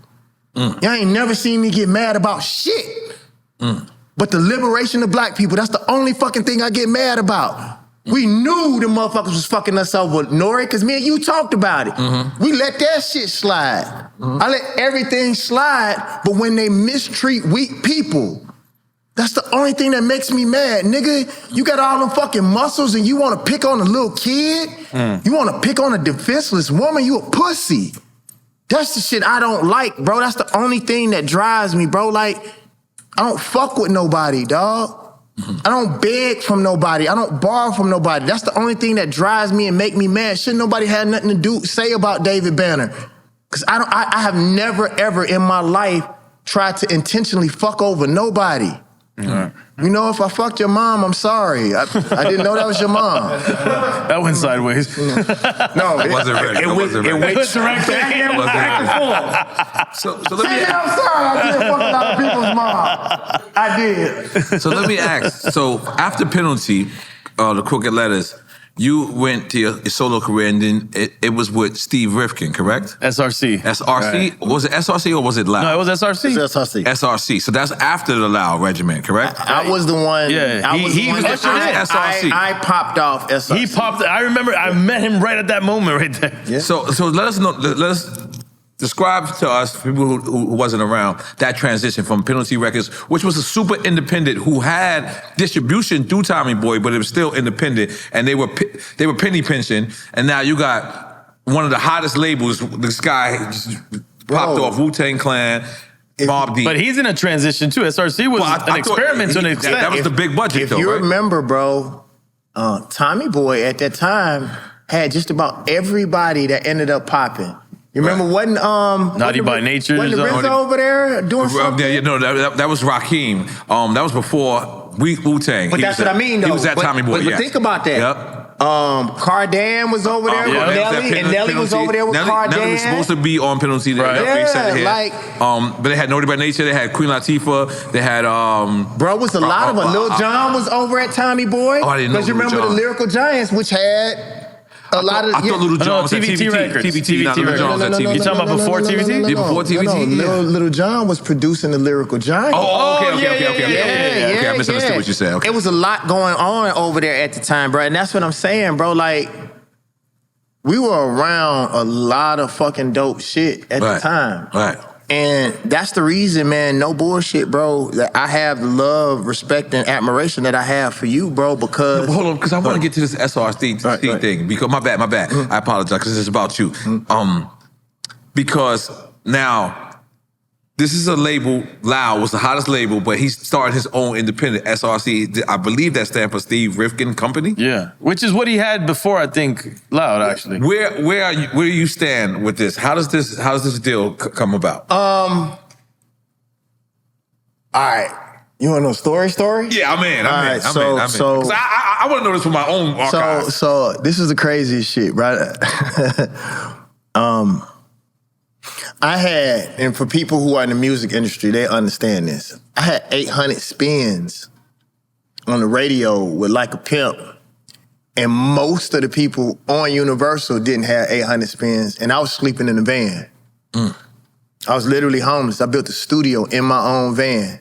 Like, I went to Walmart and got a converter, and literally, like, built, since people didn't want to go with me, I built, if you listen to Mississippi, the album, the interludes, you can hear the wind. Because literally I had a mic in between my legs, steering wheel here, and I was driving. You was driving and spitting on the mic? Nah. Yeah, I was. Fuck out of here. Ask the DJs from the moon. Ask the DJs. I would do drops. Dude, no bullshit. That's why I tell these kids, ain't no fucking... I built a studio in my fucking van, bro. Go back and listen to the motherfucker. You ain't hear it. So motherfuckers couldn't understand like how this dusty motherfucker in Mississippi got all of these spins, right? The reason why I went with Steve Rifkin was because that white boy got some gumption. Bro, I went out to LA, everybody was coming at me, bro. And Steve Rifkin said, bro, I'm not letting you out this door. I never saw no white boy that, like, he literally got in front of the door and said, you're not going home till we finish talking. And I was like, motherfucker, if you don't get out the motherfucking door, you're gonna have a problem. And Steve has always been hard-nosed. Like, if some shit popped off, Steve going. Right.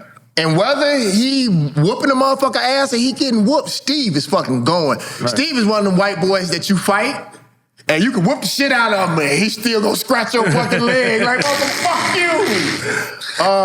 And Steve had always been that way. And what's funny about Steve never knew the respect and the admiration that I had for him. I did a freestyle one time, and I said, if Steve Rifkin stiff a nigga, then I'm back on the block. He thought I was dissing him.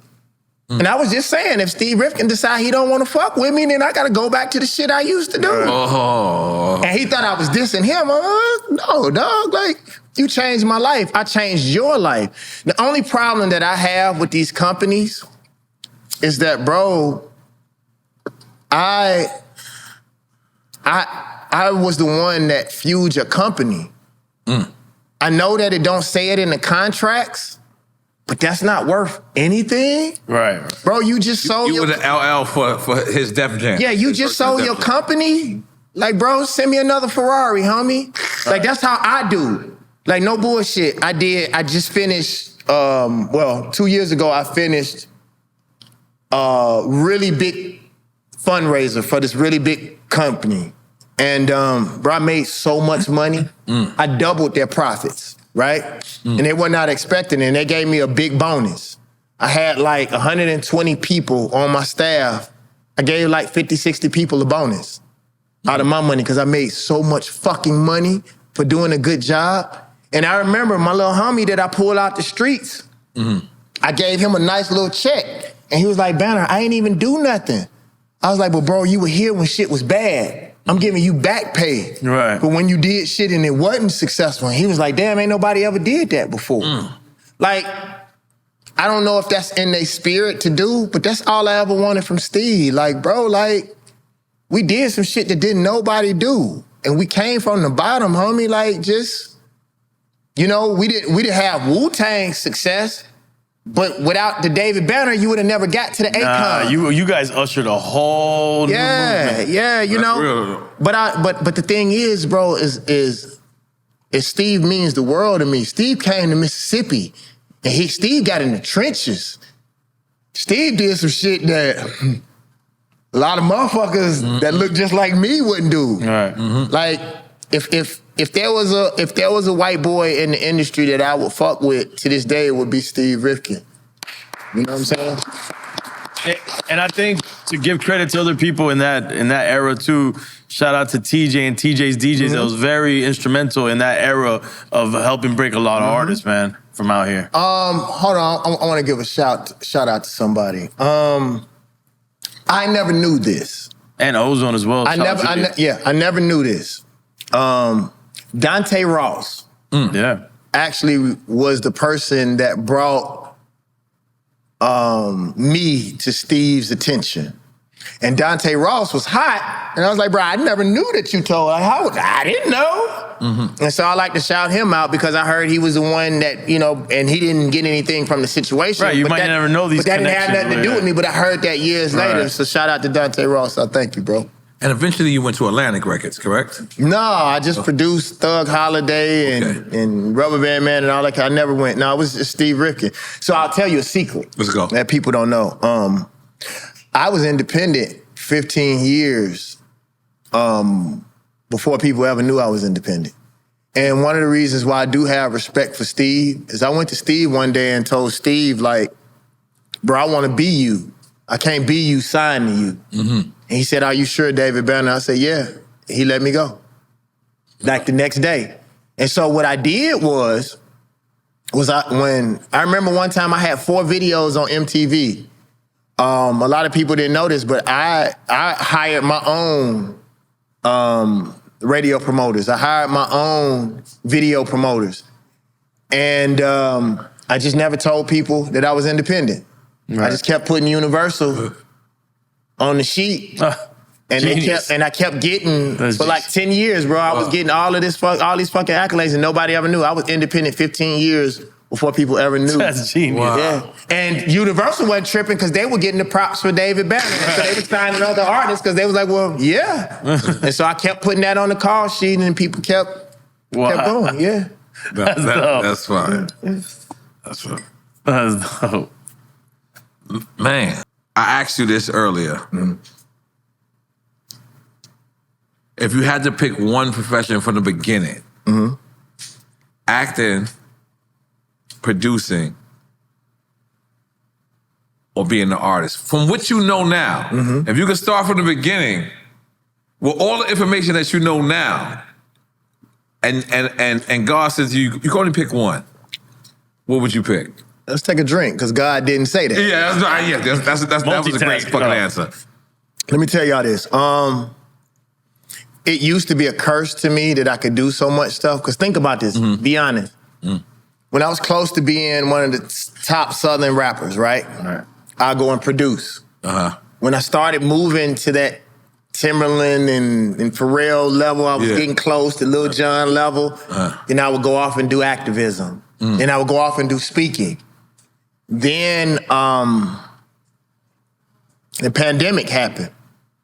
And you got to think what rappers went through. I didn't have to go through that because I could go speak. I could go do movies. So like I never really had to bend to what other rappers had to bend to because I was getting money from so many different places. But the problem was I never became respected as a genius on any level because every time I would get close to the top, I would shift to something else, right? So now I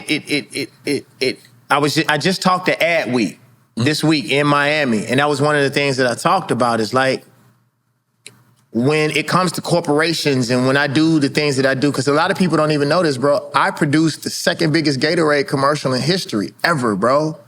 And it was funny, this really happened in real life. Jimmy Smith, who was working at Chiat Day at the time, the heads of PepsiCo was in the room. He walked in and said, this little motherfucker know what he doing. Y'all leave him alone and let him do what he do best. He know what he doing. David Banner, let's go. All these big billionaire motherfuckers. We walked right outside the room. The motherfucker looked at me and said, you better know what you're doing. And I never had produced a commercial in my fucking life. And it ended up, my first commercial was the second biggest commercial ever in history, bro. So what I tell you, Nori, is that, bro, like, instead of saying which one would I pick, I think that would be spitting in God's face.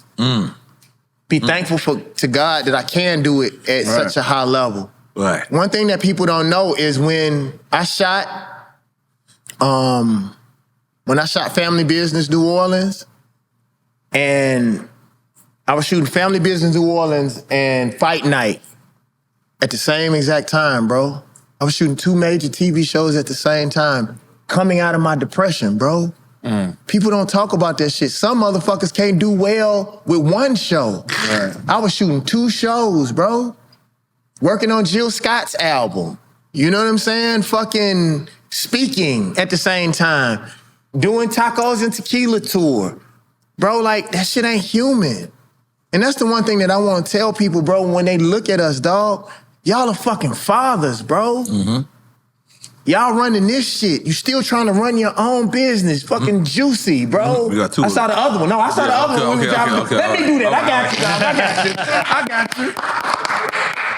And bro, like, even though I do it, bro, it ain't fair.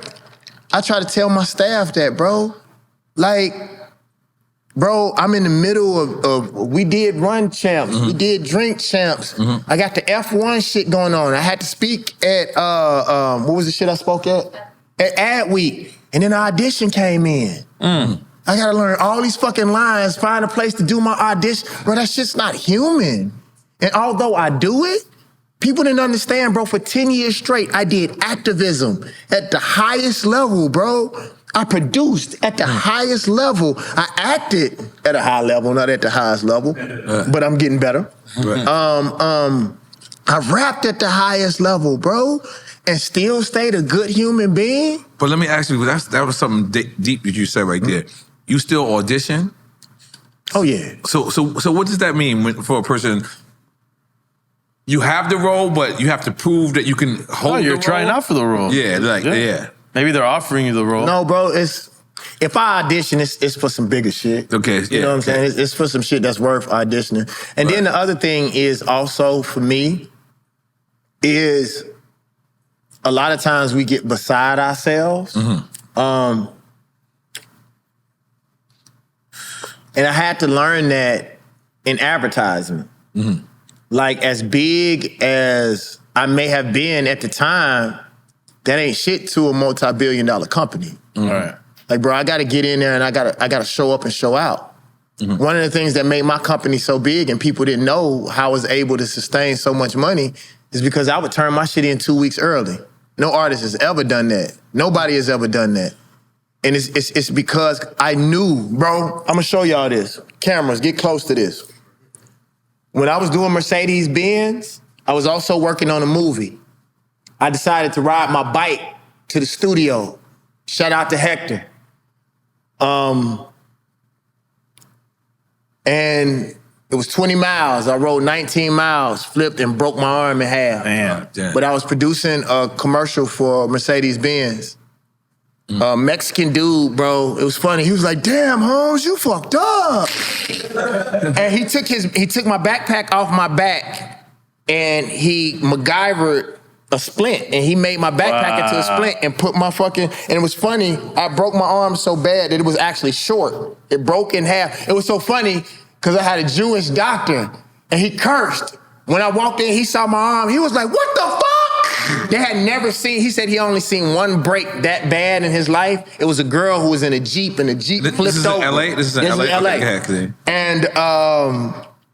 And I ended up staying and finishing the commercial and having surgery the next day. And people was like, "Why?" I was like, "Because they don't want to see black people make this kind of money." I knew that although I had broke my arm, if I didn't turn that commercial in time, they would find a way to say that I was lazy or that I didn't do my work. You know how they do us. And everybody asked me, like, "Why did you do that?" I said, "Because I made enough money that I could have bought a RoboCop arm." Fuck that. You know? Did I answer your question? That was fire. Okay. That was fire. I'll take a peep. Anybody need a break? I got a piss too. And I know you've been to see Dave Chappelle. Yeah. What is it, Ohio? Yeah, Ohio, yep. And it was something that I learned, right? So we were trying to like go there and just hold ourselves down. We didn't want nothing from Dave. We just wanted to get the interview and kind of like leave. And as we landed, we couldn't do nothing without Dave Chappelle's permission. Like, Yeah, we he couldn't check ran into that a shit. hotel. We couldn't get car service. That It was shit was all ill. like, no, Dave Chappelle already got you. He was like, we want to buy our own. It was like, it's Let me tell y'all something. So me and Dave are cool. I told you, me and Corey. Yeah, Corey Blackson. Yeah. And so, thing about Dave that he got to understand, bro, I have money. I had a lot of money, but I don't have that kind of money. Right. So I had to tell Dave, because you get around Dave Chappelle and time slows down. Like, I'm dead serious, bro. Like, I have to leave because you look up, bro, it'll be 10 in the morning and then it'll be 4 p.m. 2 days later, bro. Right. So I remember, bro, I was with Dave and I was about to leave. I was like, so I tried to sneak out. And Dave Chappelle said, "Oh, Dave, why are you leaving, David?" And I was like, "Fuck, Dave Chappelle." Right. And ended up staying another 2 days, bro. Right. It's almost like a void of happiness, dog. Right. And you know what's crazy about that? I love the fact that he locked down that little town and it's just his. Like, he's the mayor that he don't have to say he's the mayor. He's just the mayor. Right. You know what I mean? Remember he had the burger people there? Yeah. When we finished, he's like, they got the DJ, he had the burger people. Yeah. So are we back on now? No, we've been on. I didn't know. We ain't stopped. This is organic. So I want to take this time to say something about Let's go. two people that's really important to me. Number one, the comedian Ryan Davis. Bro, he's fucking amazing, dude. And Ryan Davis introduced me to Ali Sadiq. And me and Ali Sadiq, we have this unspoken competition of helping each other and supporting each other. Ali Sadiq is Muslim. And I met him, bro. And the dude actually, man, to a certain degree, changed the way that I looked at hip hop and entertainment. And bro, it shook me. How so? So Ryan took me to a show, and it was really funny. I ain't gonna tell y'all that story, yeah. It was funny, but I told him, I was like, bro, we as black men have to do better with keeping up with each other. We always say we got each other, but motherfuckers don't never show up. When you call people for the album, they say they got you, and then you call them, they won't pick up the fucking phone. And so I told Ali, I was like, bro, I'm gonna fly to Houston, because he's from Houston. I was like, bro, I wanna sit down and talk to you, and we gotta start congregating with each other. And Ali Sadiq said, let me be clear with you about something, David. He said, I'm Muslim. He said, so when you give me your word, that means life and death to me. Like y'all say, word is bond. yes. Like I'm not playing with that shit. He's like, so if you say that you want to kick it with me, bro, be prepared. I wasn't used to a motherfucker. I'm used to checking motherfuckers, not motherfuckers like checking me. And I was like, well, shit, motherfucker, I'm dead serious about the shit I do. And so, bro, we stayed in contact, and he told me something, y'all, that changed my life. He said, them other motherfuckers, they don't really fuck with us. Those of us who have honor and that are really about the shit that we say, them motherfuckers don't really want us around. They waiting for us to fall off. And we ain't going nowhere. And so what he taught me is that we gotta create our own communities. Nora, you saw how powerful it was this morning when we was running. And Yeah, I'm taking a shot. You got me hyped, man. I'm just being honest. Whatever shot you got left, just got me hyped just now. No, I'm serious. I'm serious. No, keep going. You got me and hyped. And so Ali told me, he was like, Vanna, fuck them niggas, bro. He's like, those of us that's real, if it ain't but 5 or 10 of us, then I'm cool with that. And so I'm done with trying to hang out with these niggas. I'm tired of conforming to these weak motherfuckers who don't care about the culture and don't care about the people. If you pussy, hang with the pussies, dog. And that's it. Drink champ. Luke, goddamn. Shout out to Ali Sadiq, Ryan Davis. Let's go. Now this is pretty much. What if there's anything you could take back? This whole time you've been in the industry, if there's one thing you could take back to make better, what would it be? I would treat myself better. I'm my biggest enemy. I'm my biggest critic. You know, people love me. People honor me. People respect me. I don't honor and respect myself. How did you mistreat yourself, though? Too hard on myself. I didn't give myself grace. You know, my mentor told me this, Dave Moody. He said, David, bro, you didn't have any mentors. You didn't have nobody to show you the right way. You were from Mississippi. He's like, you got it how you live. And he's like, bro, that's admirable. He said, you do better when you experience better, when you know better. Right. And so, like, bro, I love myself. I treat myself better. I was telling somebody on another show, I date myself. I take myself out. You know what I'm saying? I told you I did the 7 miles while I was here because I was on a beautiful beach around beautiful women. You run a little bit further when a sexy motherfucker in a bikini is just, dog, am I lying? You get that extra set in, dog. When it's some nice cakes, you know what I'm talking about? But no, man, I just wish I would have treated myself better. I wish I would have known that I was worthy. I tell y'all this quick story. I interviewed Manny Fresh. And Manny Fresh told me that when I used to come to the studio back in the day, like him and Jazzy Faye used to always talk about how dope I was as a producer. And it hurt me a little bit because I was like, bro, imagine if Jazzy Faye would have told me that back then. They didn't tell you that. Like, bro, like Jazzy Faye means so much to me, bro. He was one of the people, but he told me, he's like, bro, similar to my father, he said, I had to make you earn it because you have to be a man, bro. That was the reason why we didn't tell you. But if Jazzy Faye and Manny Fresh would have told me back then, I would have told all these motherfuckers, y'all kiss my ass, pay me, bitch. But bro, it came in the hard way. And I'm grateful for it. And I'm grateful that I'm still here. And I'm grateful that I'm healthy. Bro, this African lady told me, and I don't know whether people really feel this. She's like, you know what we think about you, David? And I was like, what? She's like, you one of the people that didn't sell your soul. And we respect and honor you. So at the end of the day, bro, honor is something that you still can't buy. And I'm grateful that I stand for something. And I hope that's what I bring to hip hop. Is some honor and some love and some respect. But a bitch gonna pay me. Do you believe in the Illuminati? Do I believe in Illuminati? It don't matter. I don't benefit from it. Like, bro, what I tell you is that I believe that white people have always had secret societies, always. But America is part of a secret society. You know, all that shit is what it is. What I do believe is that we need to create our Illuminati and move in a way. Illuminati? Black Illuminati? Nah, just we call it our own shit. We call it Run Club. You know yeah. But if you look, pardon me for cutting you off. If you look right now, like, right, I don't want to be mysterious, but look, you got Elon Musk hanging out with Trump hanging out with Jeff Bezos, if that's not what the fuck we've been told what Illuminati is. Is that, am I bugging or I'm It not? wouldn't be because they in the open, so it wouldn't be But that. I was mean, gonna say that's what I'm saying. but they always fucked with each other. Yeah. Right. They in the always open. fuck- Illuminati, we not seeing whatever the fuck that really Mark is. Zuckerberg, But let me tell you what's amazing is the difference between them. Dana White. The difference between them is that those are all low tier motherfuckers. Yeah. Like, bro, like now that I'm moving in business and then the motherfuckers who are really powerful, you'll never know who they are.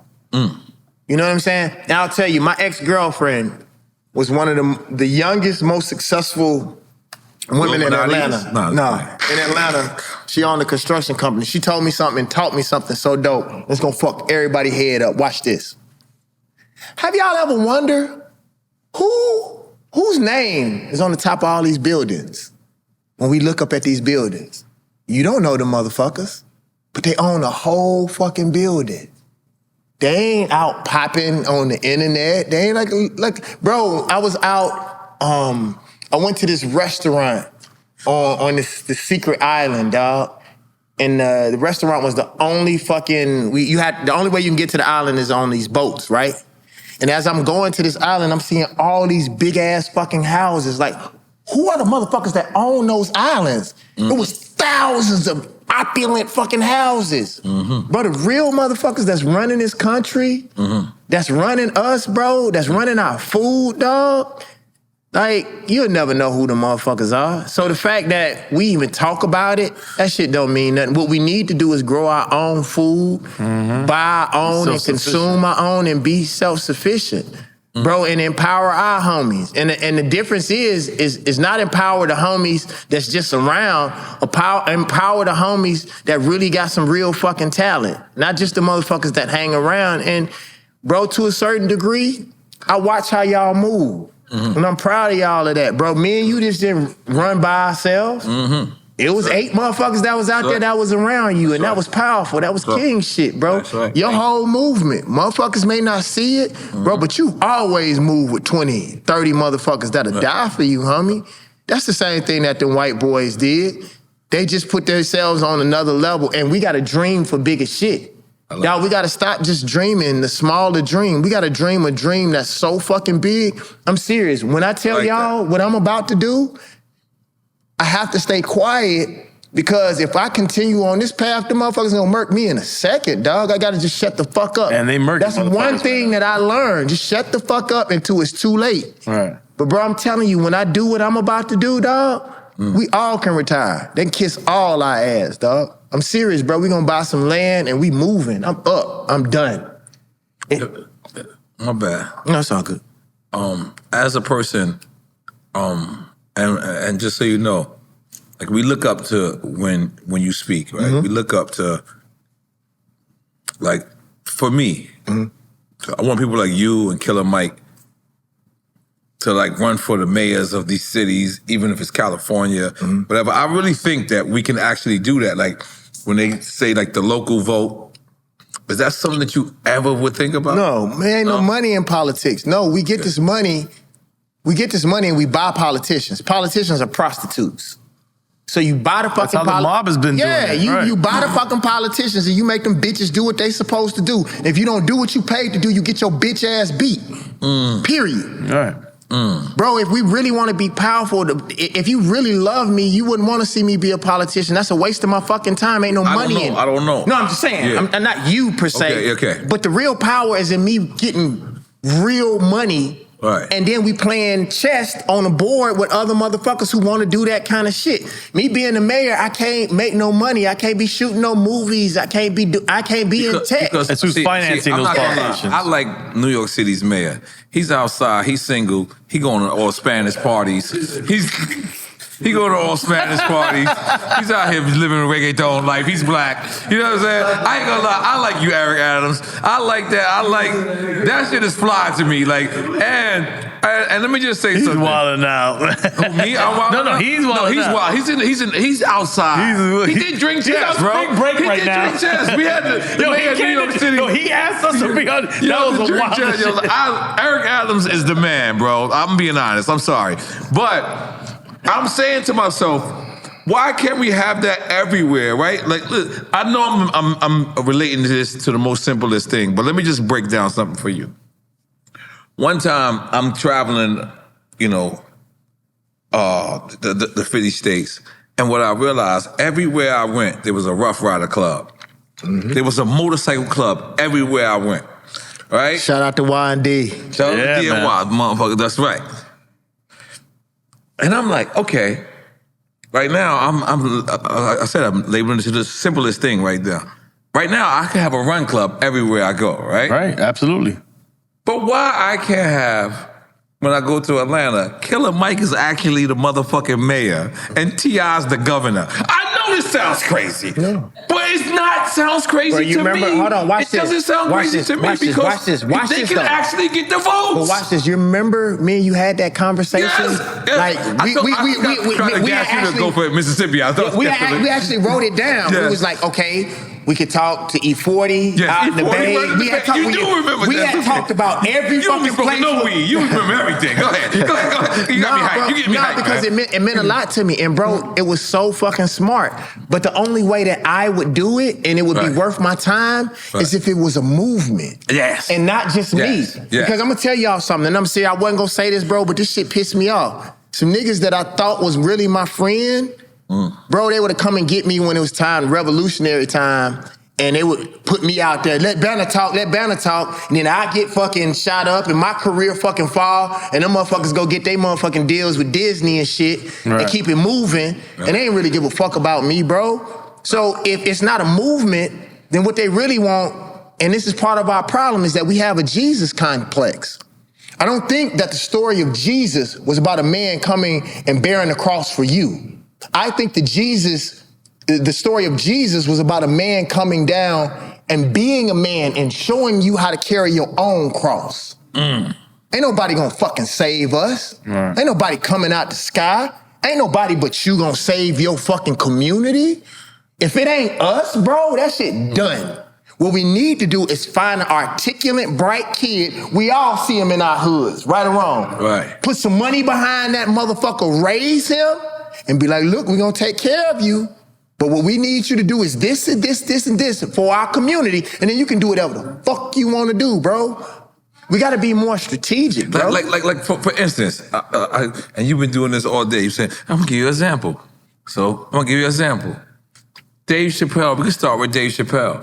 We don't want Dave Chappelle to change. We don't want Dave Chappelle. But you run this Ohio, run for the whole fucking governor. And you don't think Dave Chappelle will win in But Ohio? why should he even do that and put I'm just himself saying, in that hold on, this position? is what I'm trying to say. What I'm trying to say is hip hop takes over everything. Let's imagine if we really, you said like a movement. This is what you said. This is the reason why I'm gonna stick to this. If we got together and really said, yo, listen, we're gonna have Raekwon run for Dallas. He's gonna be Dallas and whoever is from Dallas, Slim Thug, Jay Prince, what's my man name? Trey the Truth, and we got y'all running, and we really getting behind this. Now we got Houston, we got Dallas, we got Atlanta, we got New York, we got that shit is like that's. But watch this. But let me put a twist to it. Yes. We are the only people that put our generals on the front line. Like, no, you don't put your generals on the front line. Why you gonna put Dave Chappelle? Dave Chappelle is our money. Right. Dave Chappelle is our bank. What we do is we take... Donnell Rollins? Okay. If that's who you choose. Yeah, if that's who you choose. But what I'm saying is instead of you taking Dave Chappelle, you let Dave Chappelle be the brain trust that he is and the financier that he is. A real and policy. we find a young motherfucker. So that's like instead of, if let's say like, I'm not just saying this, but like let's just say if Crit was interested in it, okay? Then why not me take my money, my influence, me move on this level, put my money into somebody like that. Or one of the problems that we have in the black and brown community is that we want to be entertained. If it's about politics, then find somebody that's good at politics. No, right now, this president is an entertainer. Because politics is a fucking And look how fucked up America is. Yeah. So you're proving my point. Okay. So watch It's this. a reality show.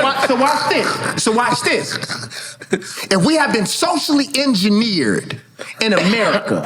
To be in the positions that we're in, why would we go hire a rapper? Go find a fucking engineer. That's why we never have sustainable movements, because we want pretty, entertaining. Malcolm X said it. I don't want rappers on fucking CNN speaking for me. Go rap, nigga. I want someone who can articulate real, solid fucking plans. I am one of the smartest motherfuckers in hip hop, period.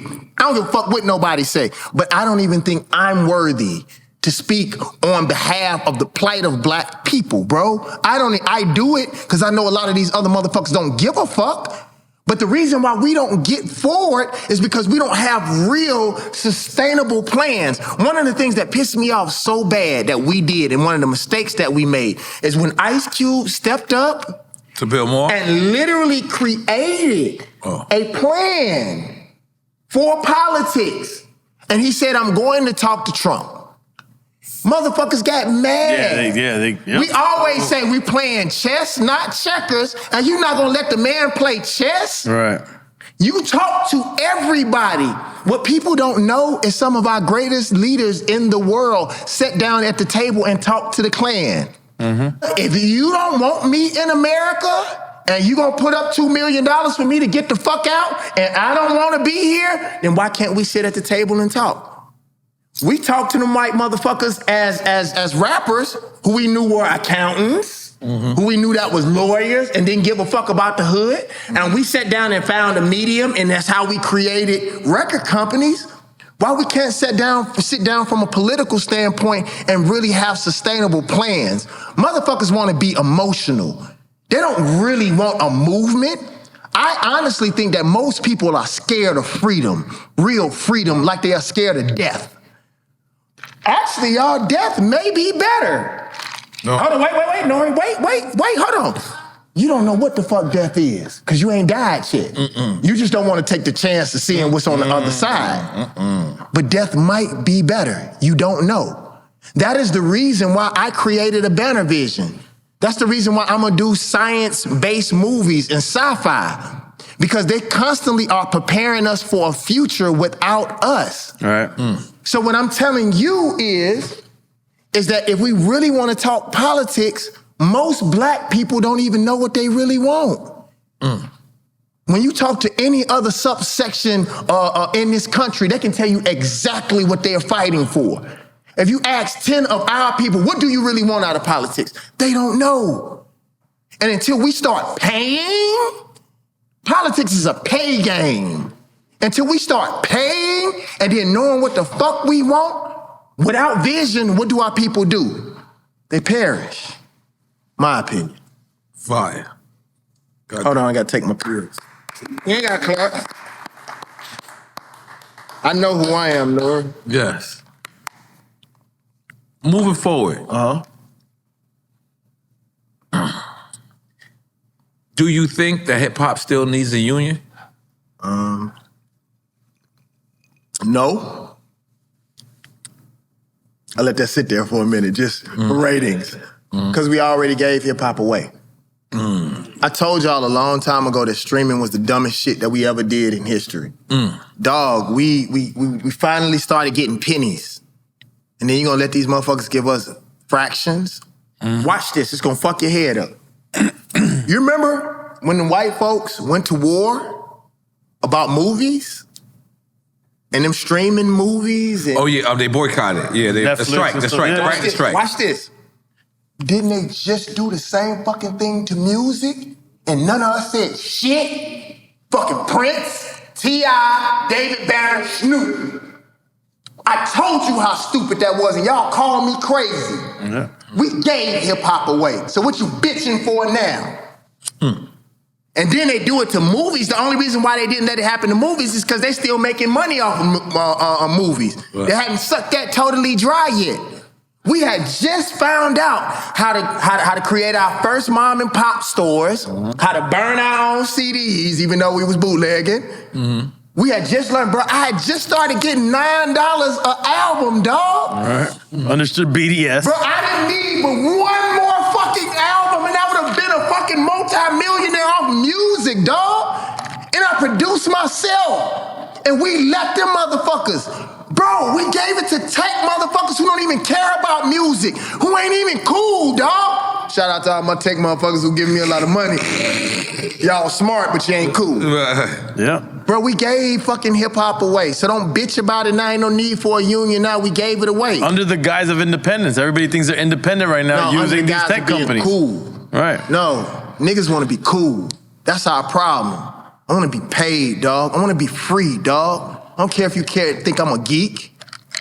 Niggas said I was crazy, dog. I told them that was the wrong thing to do. The God Box failed because I wouldn't stream my fucking album, dog. It's some stories I can't tell y'all about. When people from distribution companies call me and say, Banner, I need you to help me fight on this streaming shit. And then they got cut into the equation and then they didn't call me no more. You know who you are. I'm not gonna put you on Front Street. You still the homie, but I remember that shit. They cut the right people in. They cut the right artists in, and they sold y'all out. Y'all motherfuckers want to be cool and make TikTok pictures and shit, and you broke. Motherfucker, reason why motherfucker always ask me, put out an album for what? I'm grown, nigga. I ain't making no fuck. Cause I'm gonna make quality music. I ain't spending 100,000 or fucking 500,000 like I did on the last God Box album, and y'all niggas giving y'all motherfucking money to these fucking tech companies. That's stupid. And until we as men, we gangster about dumb shit. But you ain't gangster about your fucking money, about your life, about your culture. I don't play about hip hop. That's why I don't do it no more. Cause I care about this shit too much. Niggas don't give a fuck about shit. Bro, I gave my whole life to this shit and this shit was a lie, dog. Y'all gave this shit up to them white folks and them tech companies, now you butt ass hurt. And you wonder why artists who don't give a fuck make so much motherfucking money. Cause you didn't stand when it was time to stand. We let streaming, we wanted to be cool and stream and look cool and all that kind of shit. And the niggas, look, I asked the motherfucker, if you was selling dope on the corner, you was getting $10 a bag, and the motherfucker said, hey, come and use my dope and let me give you 0.2% a penny. Would you do that shit? Fuck no, you'd be like, nigga, I kill you. So why you didn't do that for your music? Just because they give one or two dark-skinned black people that y'all happen to like a few dollars, y'all will sell y'all soul for that shit. That's just some hoe shit. And I also think the same thing socially. Just because when other cultures or people decide that they want to hang black people that we love and respect, we let that shit happen. If you look at a lot of lynching pictures, because I study history, if you look at when black people used to get lynched back in the day, you used to see black people standing around doing nothing. All y'all talk about how much you love Jesus. Y'all let you let them put him on the cross. And he told you he was the son of God. And you said you believed him and you let them crucify him and you stood by? You a bitch. They took our music for us and we stood back and all y'all niggas said y'all gangsters, you hoes. And I believe that with all my life, and that ain't the alcohol. Man, I love this shit, dog. But I be out here by myself, and y'all let me be by myself, and then you wonder why I don't give a fuck now. I'm not emotional about this shit. I'm emotional about the motherfuckers that have a certain level of culture and honor. Dude, every time I call you, you pick up the phone. Every time I call you, you call me back. You don't pick up the phone. No, I'm just messing with you. I just messing with you. No, but you pick up the phone, bro, and it means the world to me, bro. I love music. I love our culture, but it never really loved me. And so now I'm about to get this bread. Well, I got it, but, you know. Get more of it. Yeah, a lot more. I don't think it. Y'all clap, man. Come on, bro. Let's get Take a picture. Let's get on, boy. Make some noise. That was so hard. Let's take a picture. Wait, hold on. Let me let him end it. Is there anything else you want to say to your people, your folks? Yeah. I want to give a shout out to black women. This reemergence that I've had in my career has been because of black women. Y'all, I've had play, I've lost weight and done all that kind of stuff, but the love and admiration that's been given to me as of lately, y'all, has been amazing. And I want people to know how serious I am about where I am. Family Business New Orleans. Make sure that y'all watch that. That means a lot to me. I heard some statistics that, that I was one of the fan favorites, and they didn't write it to be that way. You know what I'm saying? And it is that way. What network this is on? It's on BET and it's on Amazon. It's been in the top 10 of Amazon since it's been on there. Yep. Start that up. Fight night, bro. Like, I just want to say this to y'all, man. Like, and it's because of my relationship with you two that I can be this honest. Dog, bro, every night that I went to work, I was across from Taraji P. Henson, fucking Terrence Howard, fucking Samuel L. Jackson, Kevin Hart, dog. And we from the hood, bro. But hold on, this is the part I want to say. Nobody ever prepared me for that shit. But this shit ain't easy. And I can't say this shit ain't scary, dog. And I have to do this shit by myself. I just got to the point where I'm cool enough to call Samuel L. Jackson when I don't understand something. But I went my whole career, bro, not understanding this shit. This shit lonely, bro. That's why when you asked me the question, it was so hard for me to answer. Is it easier being a solo artist or being in a group? Bro, most of the shit I've done, I had to do alone. Bro, I just had a anxiety attack on set for the first time in my life. Damn. And I ain't had nobody to fucking call, bro. But this is the first time I had ever been on network TV. And bro, somebody that I thought was my friend, somebody that I thought that was gonna have my back, threw me up under the fucking bus, homie. And like, I'm used to coming from the hood. I'm used to beating a motherfucker when they do that kind of shit. But we know, like you taught me, Nori. I never finished the story. Nori was the one that teach me. Better go in there and turn over a table, but don't hit the white dude. That's what he told me about New Levine. No, didn't you tell me that, Nori? Nori said, turn over a fucking table, throw the fucking chair through the window, but don't hit y'all, but listen. That's amazing. But y'all, listen to me. I knew back then. This is important, though, y'all.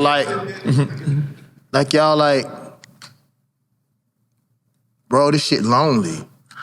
And it's scary, bro. Like, ain't nobody where I'm from ever done what I did. Pimp C was one of the only people that I could call and talk to who really came from a small country place that had the type of success that I had, bro. Most people were from big fucking places, dog. I can't, like I said before, I can't hide behind that Yankee hat. It's just me. And so, bro, imagine the shit that I go through, bro, the shit that I do. And I gotta do this shit by myself. That's the reason why my conviction and my love for God is so different. But I ain't hiding under no religion, bro. So when y'all get behind me, when y'all allow me the opportunities to speak, it means the world to me. And I'll never, ever, ever take advantage of that, bro. At least I hope I don't. And Drink Champs, I appreciate that I was here from the beginning, me and Dad. From the beginning.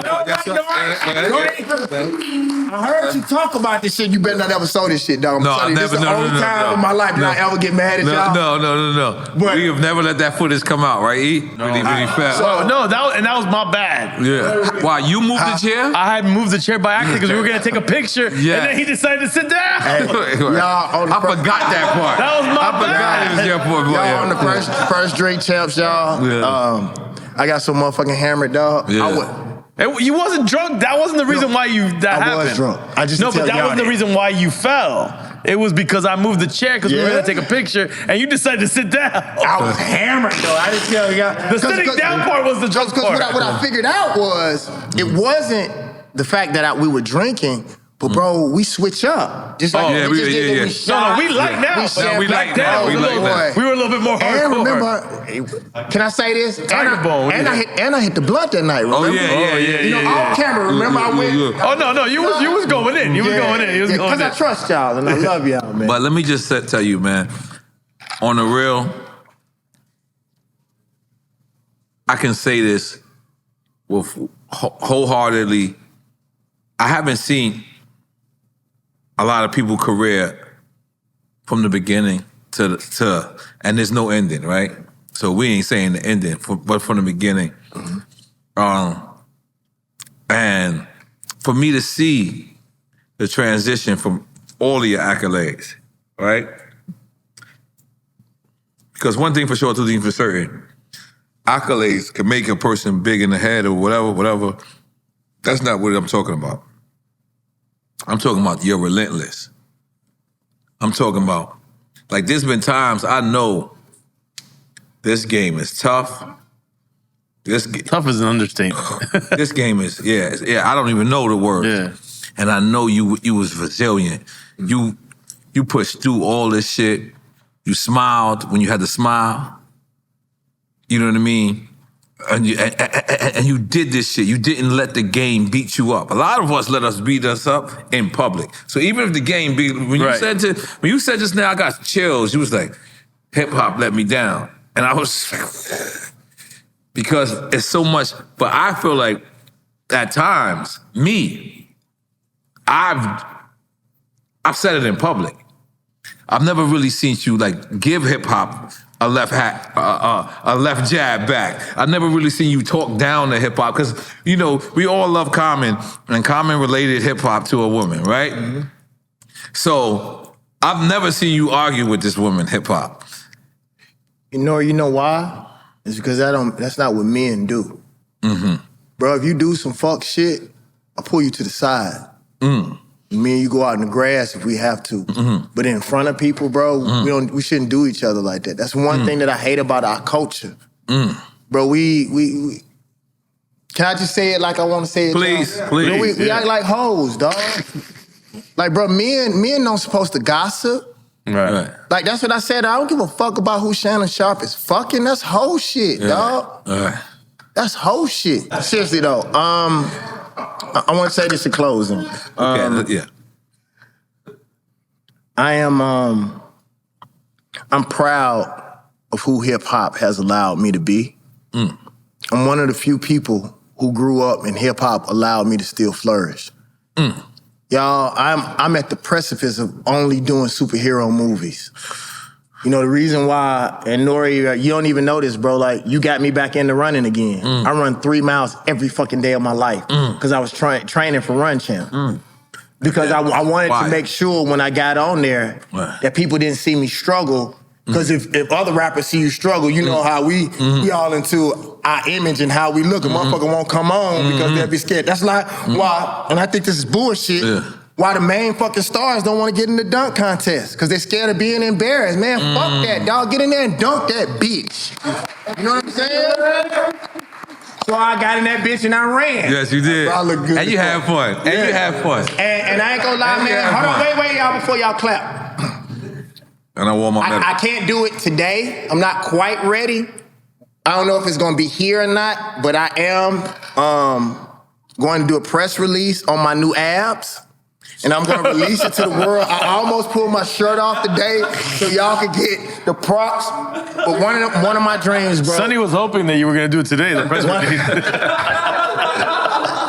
Oh, yo, hold on. This really happened in real life. Let me tell y'all, bro. I actually called LL Cool J to actually, bro, because I really wanted to talk to him on how to do this shit the right way. I was in an interview, bro, with a very established woman's magazine, and I'm talking to this lady, bro, the same way that we talking now, bro, and I just looked at her, and she said, oh, he looked at me. She folded over in the middle of the motherfucking interview. I said, this sex symbol shit works. But what I'm saying, though, is that, hold on, listen, this is important to me. I want to be our children's superhero, not just in movies, but in real life. That's fine. You know, I remember our uncles, bro, the ones that was the carpenters and shit, bro, with them big ass hands, 80 years old. You know the motherfuckers that's on top of the motherfucking houses. I honestly want to make our culture proud of me, bro. And I want to do it the right way. I want to be one of the few black men that get these billions of dollars and don't turn his nose up at the culture. You can ask my publicist, thank you, bro, my publicist right now. I told her, did I not say this? To say it loud so they can hear you, Sydney. Didn't I tell you that I wanted to go back to my people before I blow up? Yes. I said I want to go back to black culture. I know what I'm about to do. It's already done. The shit that I'm about to do is already done. I know where I'm about to go. I said, let's go back to black media first. Because most black people want to leave and they want to be over there with them other folks and wonder why they get strung up, wonder why they lose their careers and wonder why they sacrifice. I said, let's go back and pick our people up And instead of me getting popular and separating myself from black people, let me take black people with me. My name is David Banner. I'm honored to be on Drink Champs. I love y'all. I appreciate y'all. And hold on before you take your headphones off. I want to say, y'all, I was on a raw vegan diet. Yes. I promised myself that I'm gonna get off blood pressure pills this month. I'm tired of that shit. I've been on that shit since I was 27. I was walking around with my blood pressure over 200 on the top. I'm talking about people, I used to go to the doctor and the doctor used to not want to let me out because my blood pressure was so high. I said I'm gonna be off of those pills. So I went raw vegan and my fucking blood pressure went down 40 points on the top. And this is the first time in my life that my blood pressure was actually low. So I gotta keep it low for another 3 weeks and then I can start getting off these pills. Just because of y'all, I came on here and drank. I wasn't eating meat, but I said that I ate last night because I didn't want to be weak when I got on Run Champs this morning. Eat some chicken? Yeah. Okay. So I broke my fast because of y'all. Okay. And I'm gonna get back on the day after Because tomorrow. they I'm gonna told stay me- on it an extra day. I love y'all. I appreciate y'all, man. Let's take a picture. I was dope Picture as in the fuck. drop.